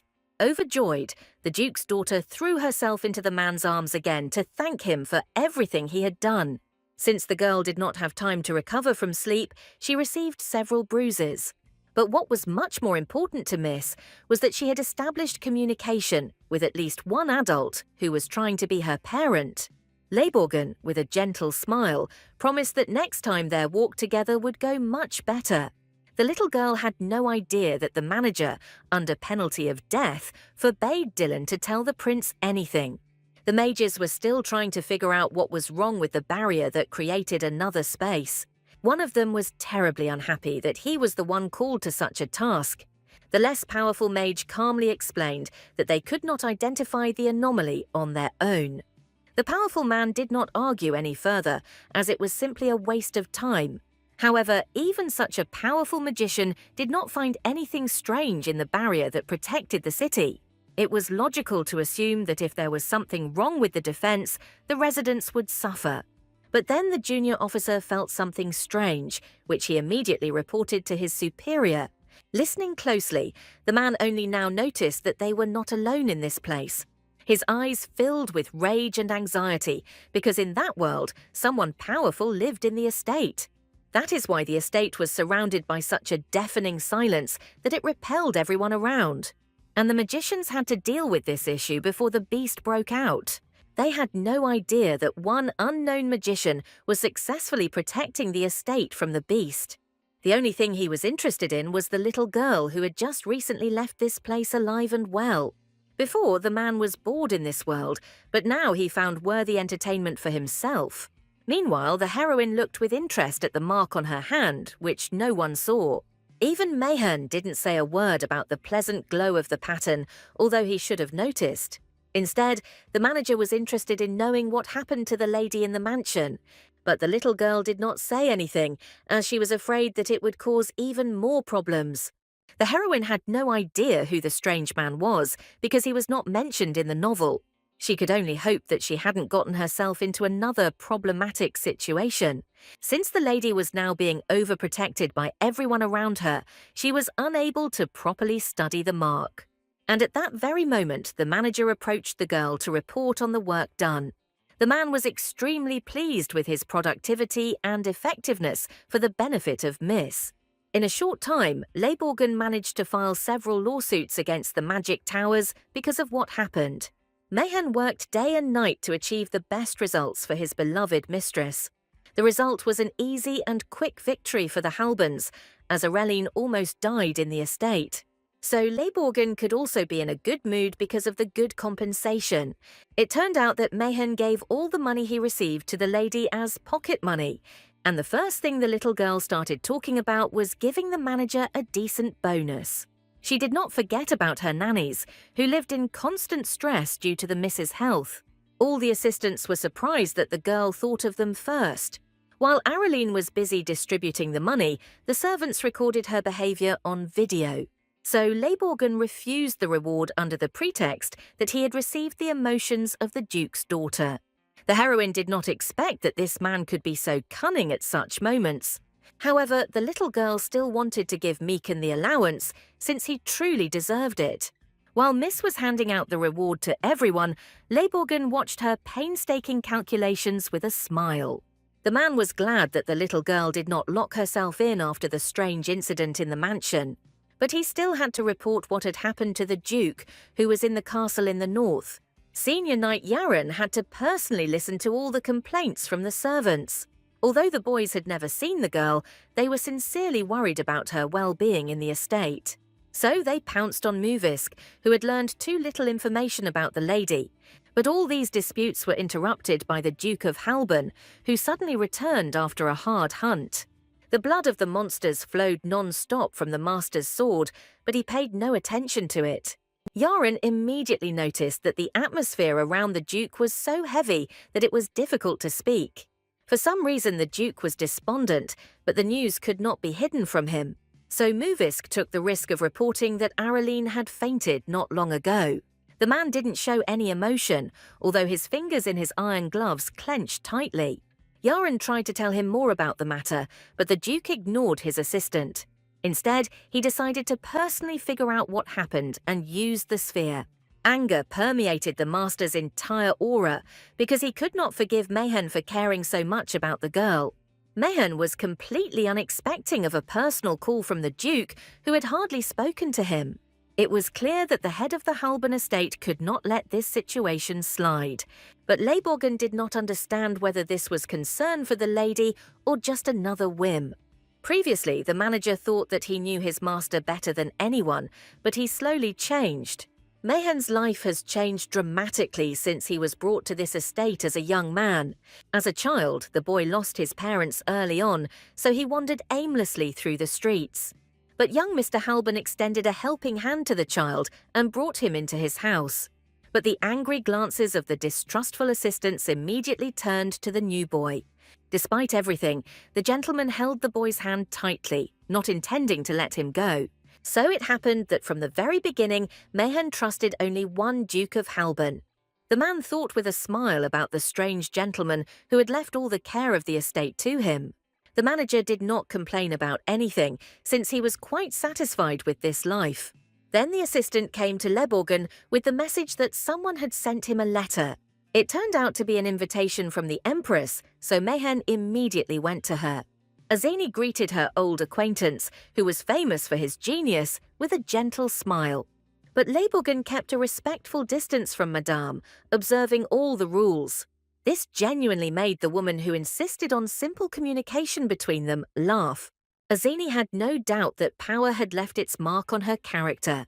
But Mayen did not dare to comment on this matter, enjoying delicious tea. Madame was worried that her son was causing a lot of trouble to the Halban estate. She called Leborgen only to apologize if necessary.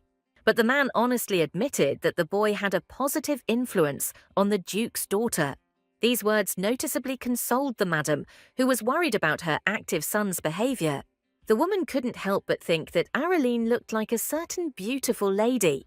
But Azini didn't plan to tell anyone about his knowledge, even to those close to him. So Mayhem had to personally guess who the young lady's mother was. But among all Leborgen's acquaintances, there was no one who fit that description. Even before the man arrived, Azini had been in contact with the Halban household, so she might have known someone.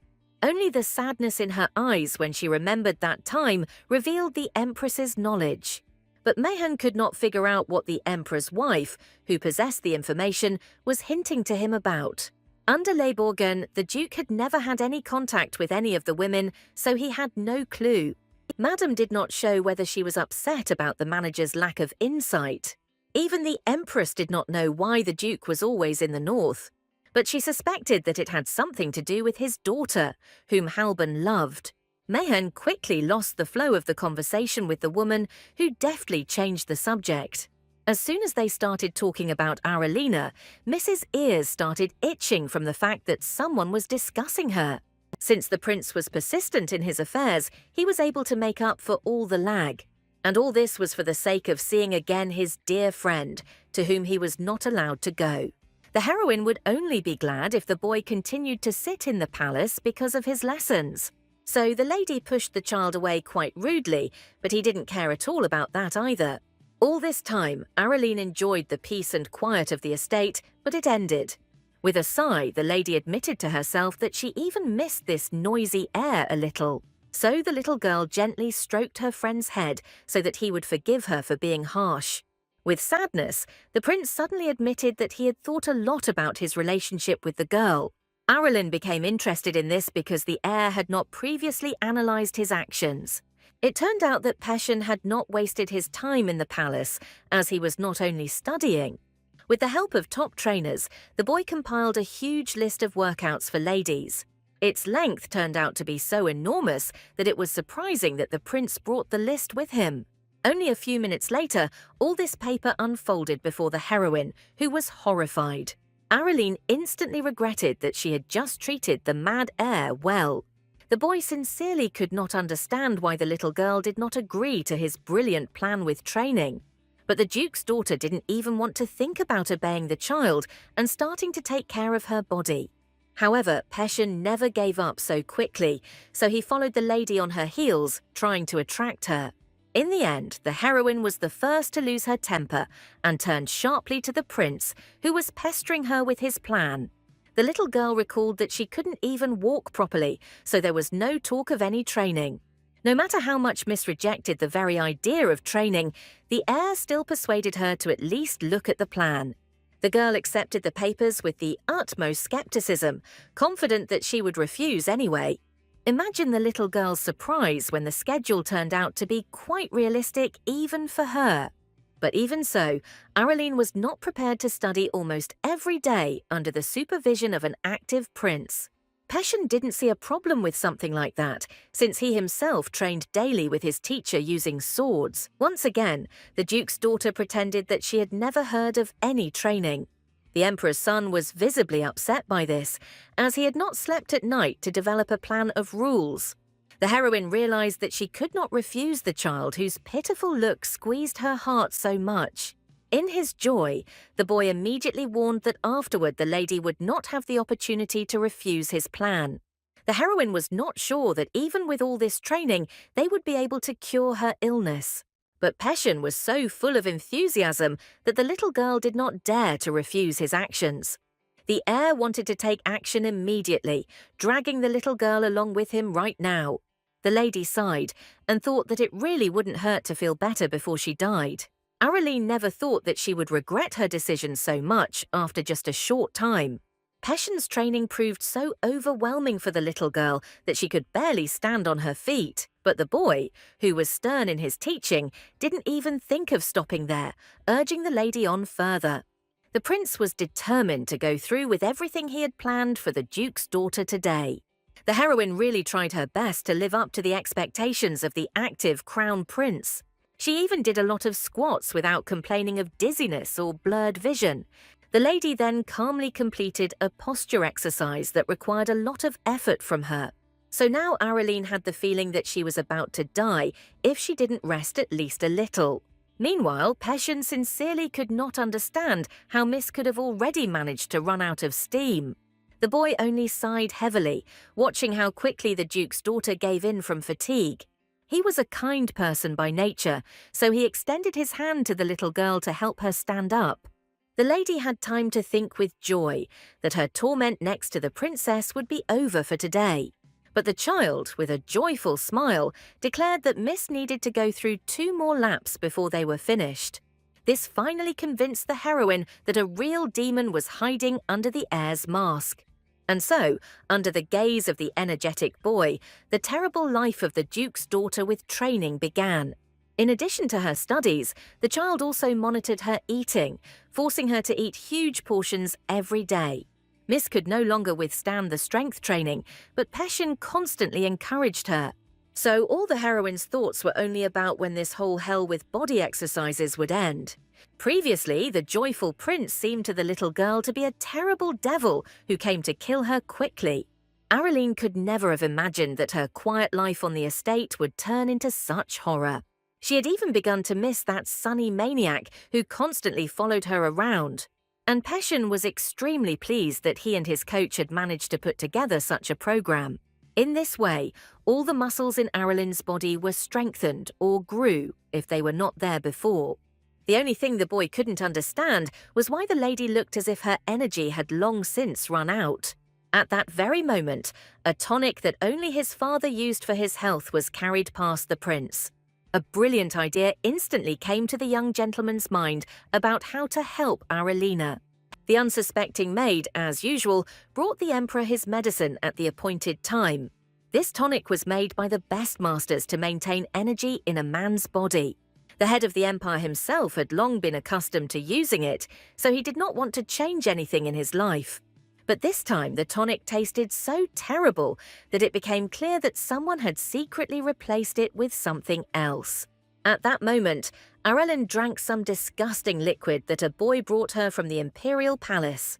But the Duke's daughter did not feel any changes in herself immediately after taking the unknown elixir. The prince revealed too late that it was a health tonic that his father had been drinking. The boy didn't see any problem in the fact that he gave this thing to Araline, taking it from his own father. The heroine was horrified that she had drunk the emperor's own tonic, even though she didn't even know it. Then some vague noise was heard in the corridor, and the children looked around with interest, surprised by it. How the imperial guards, led by Green, who shouldn't have been there, burst into the baby's room. Without explaining anything, the knights grabbed the heir and silently dragged him away from the Halban estate. The boy desperately resisted, but his strength was not enough to escape from his assistants. As a result, the doors slammed loudly, as if none of the guards had been in the room just a moment ago. For the first time in a long time, Araline was left alone in the room, which she did not immediately realize. The little girl noticed that the knights had taken the tonic bowl, which meant that it was all about him. Araline could only hope that she could now take a little break from training. A few minutes later, the emperor was already sternly scolding his son, who was dragged to him. The boy had nothing to say in his own defense, because he had truly done wrong for the sake of the Duke's daughter. But the heir did not expect that his prank would cause such a violent reaction from his usually calm father. The man was indignant about his son's behavior because he tried to raise him to be a completely different person. In response to all the accusations, Passion barely audibly whispered that he had taken the tonic for a serious matter. But the emperor could not believe that the boy had drunk such a bitter medicine for him on his own.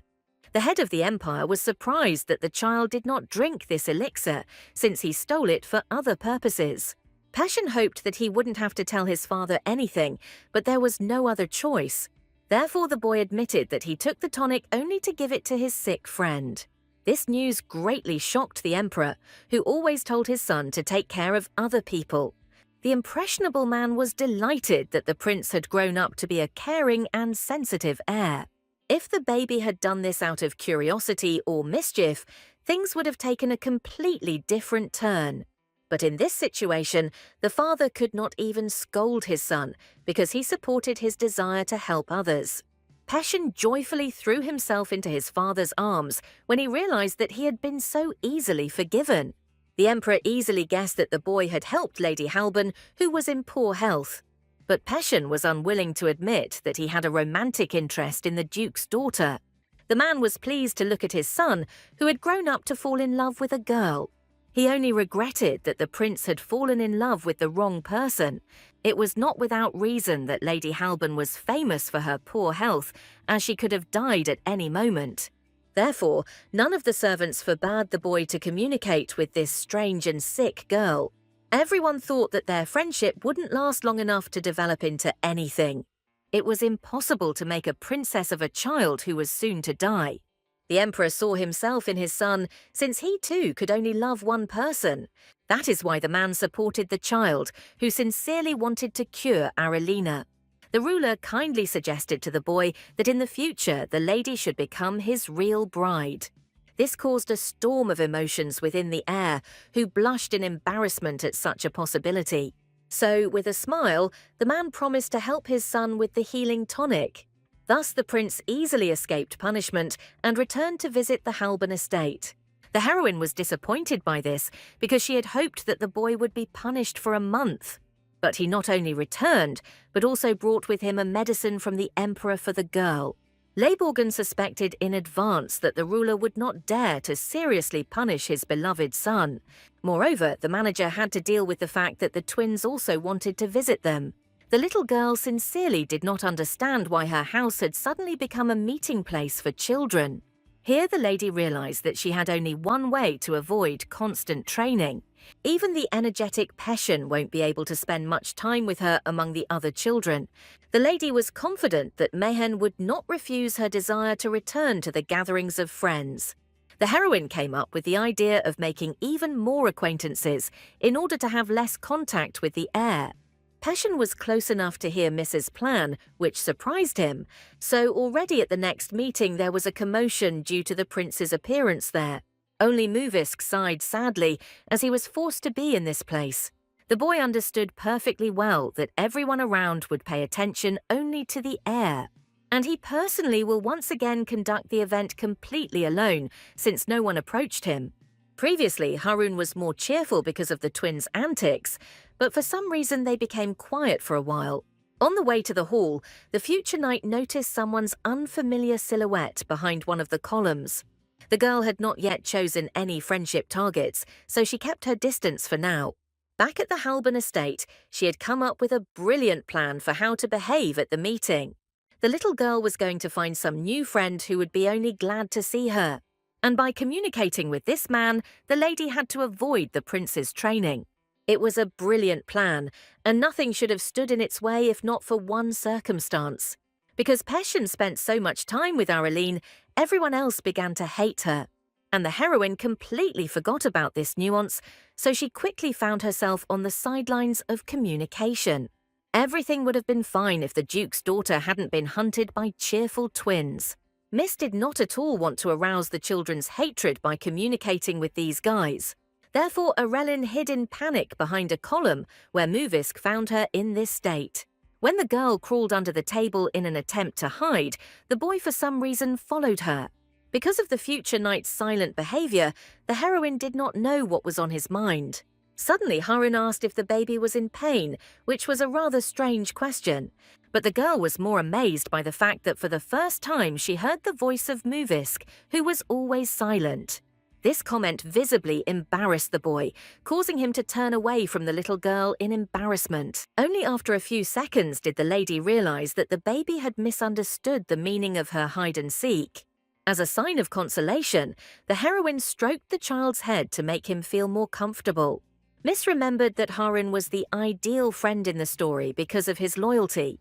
But the problem was that he devoted himself entirely to the crown prince.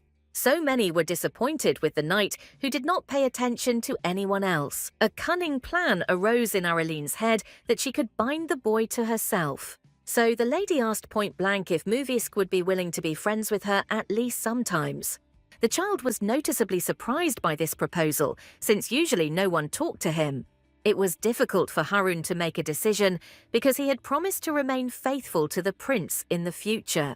The heroine deliberately shocked the boy with the question of whether he really didn't like her.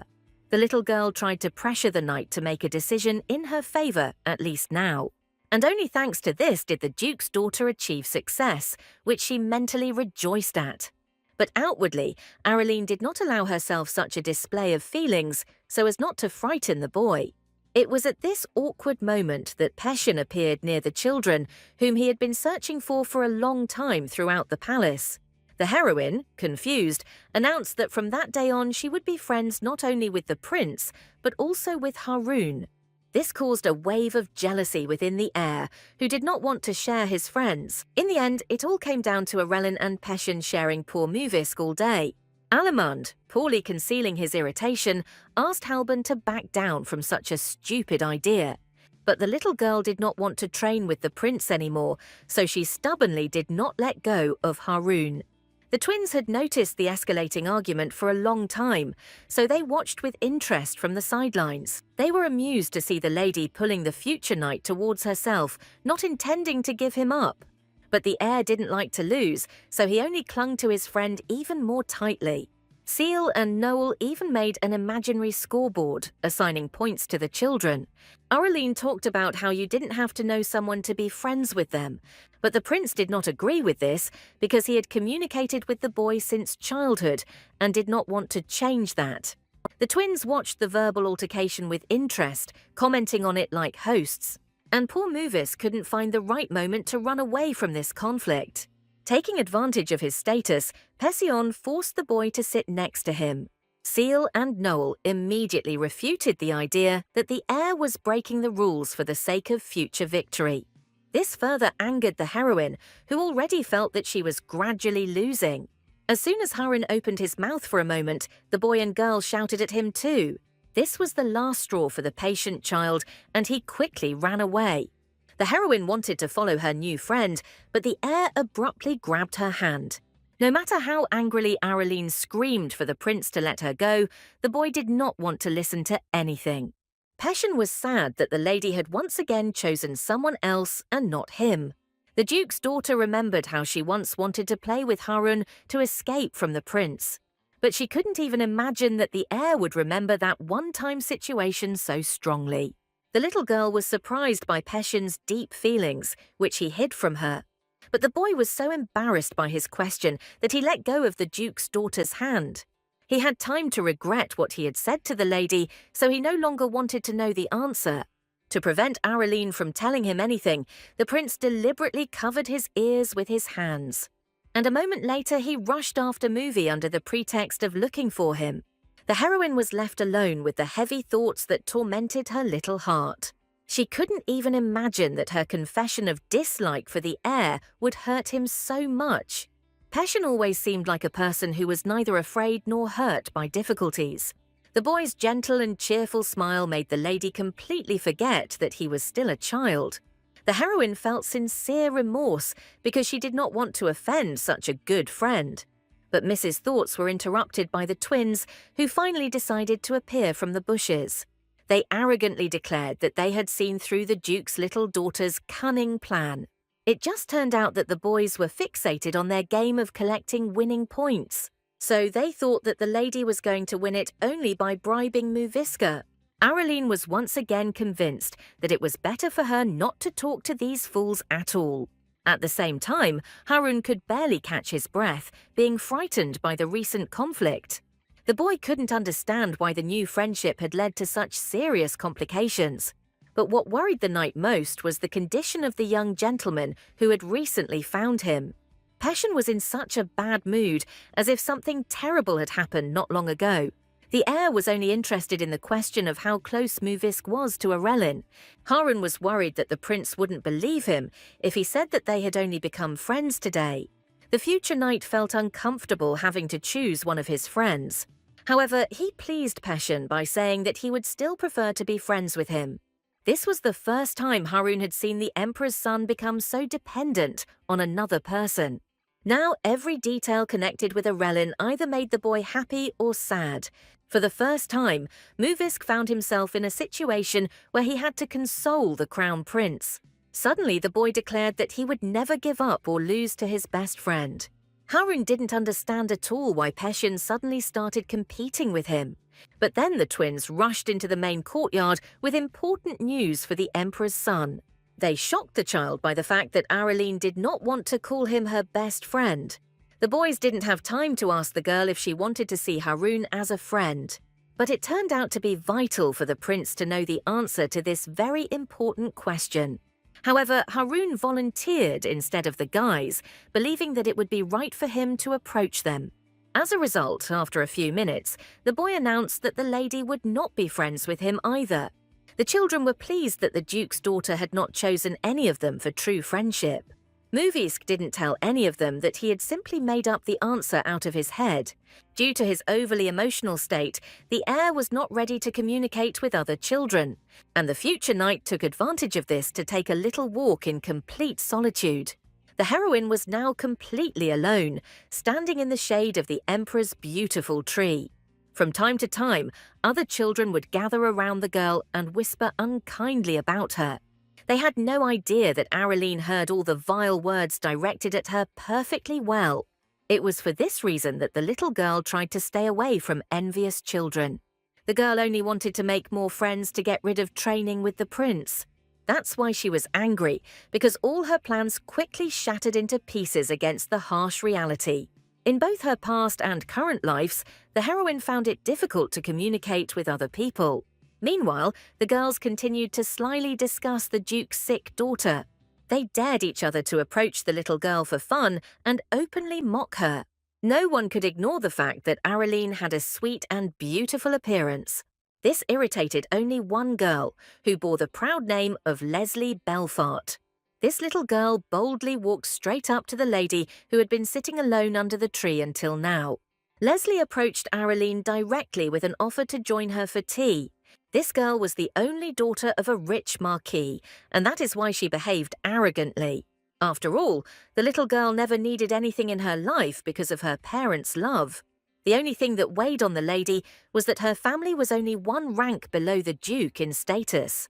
But Leslie wasn't too sad about it, because she was supposed to become a princess in the future. Since childhood, there was no one among the girl's friends who was better suited for this role. And every day the mother repeated to her beloved daughter that she would marry the heir. All this instilled in Leslie incredible impudence and confidence in her own irresistibility. So Miss was looking forward to the time when they would begin to communicate much more closely with Peshen. Therefore, it was a huge disappointment for the lady that the heir simply ran past her. Leslie could not calmly endure such humiliation directed at her by a sick and weak girl. For some reason, the little girl, whom no one had previously paid attention to, attracted the prince. However, Belfart was confident that she could quickly force this lady to return to her estate. She wasn't going to watch silently as her future as an heir disappeared. That's why Miss was the first to invite Araline to her company to teach her a lesson. At first, the heroine did not understand at all why she should accept such a strange invitation from children. Leslie lied that she wanted to break the little girl's loneliness and help her make friends. To Belfart's surprise, Halban expressed interest in attending the tea party. In the eyes of the lady, exhausted by attention, this girl became something of a temporary savior. This is how the Duke's daughter found herself in the company of other girls, where she had never been before. The heroine felt awkward because she didn't know how to communicate with these children. Leslie immediately introduced herself as a future princess to put the lady in the know. But before that, Miss had no idea that this girl was aiming for a place next to the heir. Araline had grown tired of the prince's constant attention, so she didn't mind. She hoped that she could make friends in the new place who were her age. But Leslie did not let the girl enjoy her tea in peace, as she had questions. She was interested in whether Araline was really close to Passion, who often visited her. But the heroine herself had no idea that from the outside her communication seemed exactly like that. For the little girl, the boy was more of a warden from hell than a real friend. None of the girls expected to hear such a strange answer, so they were visibly embarrassed. What hurt Belphart the most was that Passion had been personally taking care of the lady lately. But Miss herself could not call such brutal training a manifestation of intimacy. Her story was suddenly interrupted by the quiet laughter of one of the girls, who could hardly contain herself. The little girl's name was Nadeli, and she quickly went from being friendly to attacking Araline. The red-haired lady gently hinted that the Duke's daughter lacked manners in high society. The heroine was surprised by this, because it seemed to her that she had just started getting along with children. But none of those present initially intended to be friends with Halban's young daughter. Instead, they happily began to discuss all the bad rumors about the girl. Araline realized too late that she had been invited to tea only for the sake of a laugh. In her past life, the heroine had encountered similar people more than once, so she was not afraid. She had long since learned to fight back against people who politely humiliated her. That's why Araline didn't lose her composure this time, even though there were children in front of her. Miss again remembered that all the people approached her only with some purpose, and Nadeli was no exception, although she only asked people to listen to all her advice. However, the heroine simply refused such an opportunity, which would have made things worse for her. For the first time in her life, the red-haired lady experienced being rebuffed in response to her insolence. But the Duke's daughter was not someone you could point fingers at and laugh at without consequences. Leslie herself did not notice how she lost control of the situation because she wanted to humiliate the lady. She made an attempt to calm the Duke's suddenly enraged daughter. But instead, the little girl confidently asked Belphart to continue to remain silent. Since childhood, many indirect glances have been directed at the heroine in this world. But since the baby always kept a low profile, people didn't have to touch her. At first, all the children treated the lady with courtesy, as they respected her because of their father's status. But over the years, they realized that nothing bad would happen if they ignored the girl. This is how the little girl quickly found herself completely alone, since no one wanted to play with her. But there was always a smile on Araline's face, no matter how hard it was for her to be in the company of children. But this picture was strikingly different from the cold that was now coming from the Duke's daughter. For some reason, the previously sweet and calm lady acted as if she had become a completely different person. Nadeli thought that defeating the Duke's daughter would be easy, but she was sorely mistaken. So now it was Araline who towered over the children, enjoying her status. After the Duke's daughter's rude words, a heavy and oppressive atmosphere reigned in the room. But the heroine did not finish her lesson to these impudent and arrogant girls. She approached Nadeli, who had dared to laugh in her face a few minutes ago.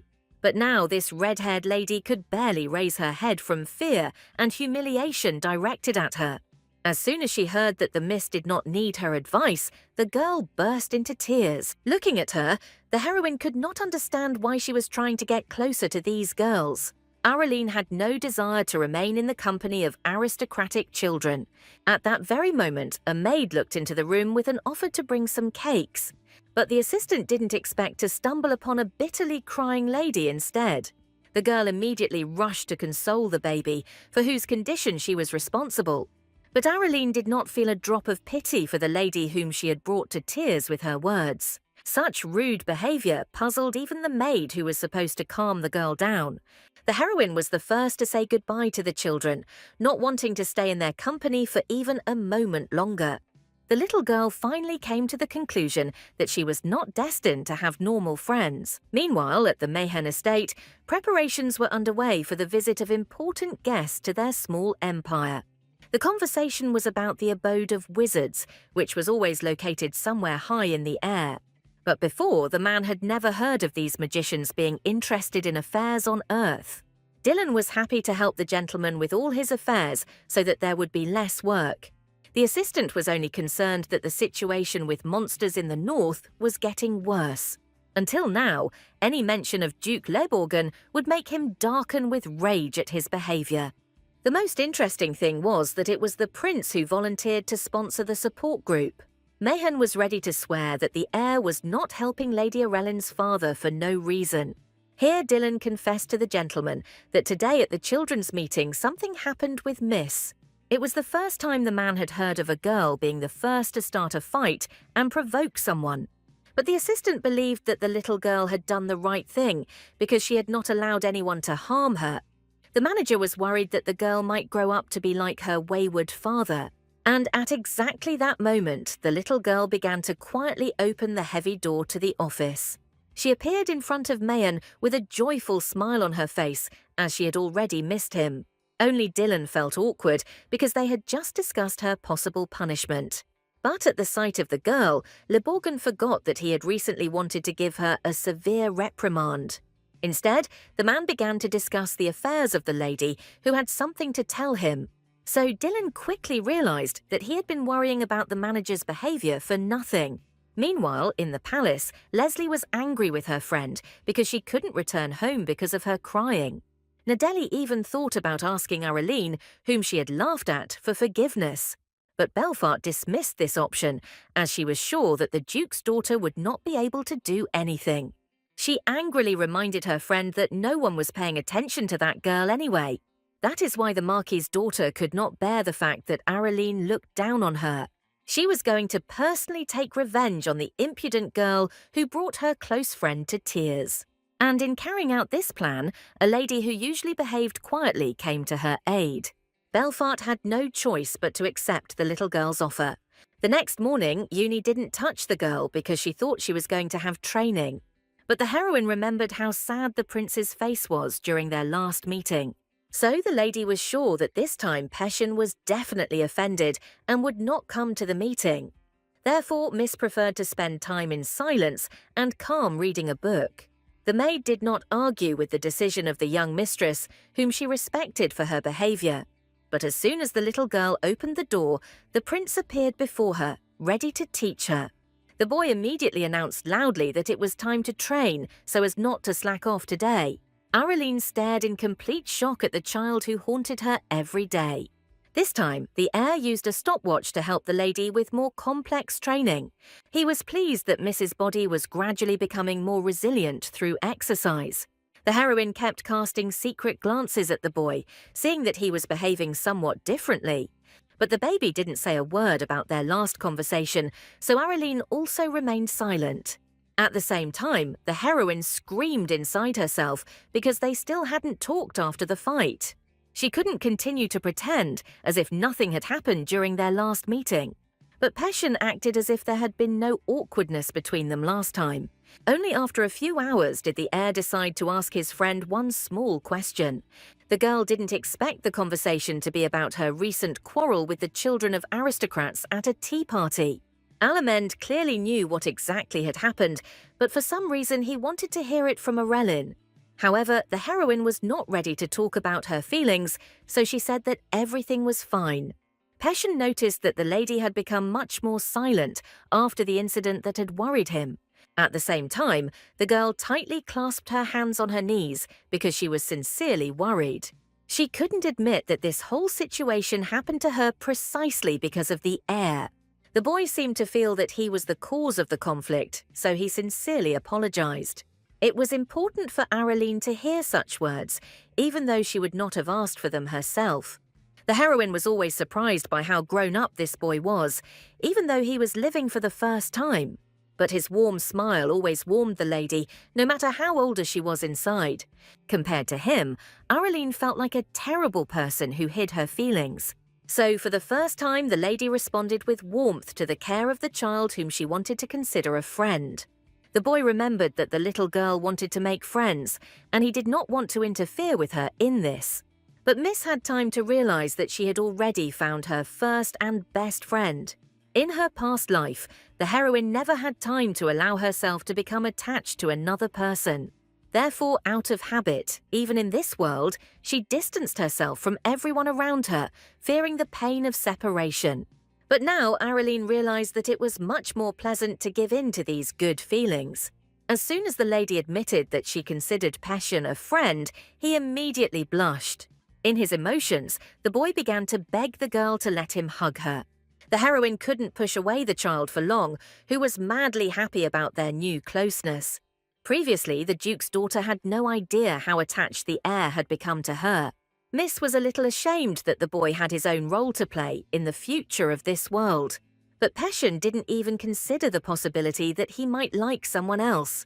The boy confidently stated that the little girl could completely trust him in such a matter. And the heroine did not argue any further, since she had no logical arguments. Although subconsciously the girl remembered exactly how her sad story ended. At the next meeting, the little girl experienced dramatic changes in the way her friends communicated. Passion loudly declared that the lady could do whatever she wanted to make friends. Miss guessed that the boy left her only because he was now her first friend. But she had no intention of trying to make friends with the other brazen children of aristocrats. However, before the little girl had even taken a couple of steps, she accidentally tripped and fell. But someone's warm and huge hand stopped her from an unwanted collision with a tree. It turned out that the same unknown magician had appeared next to Arelyn just in time. The man carefully lifted the girl, who had just been nearly seriously injured. The man, whose name could not be spoken, smiled kindly at his old acquaintance.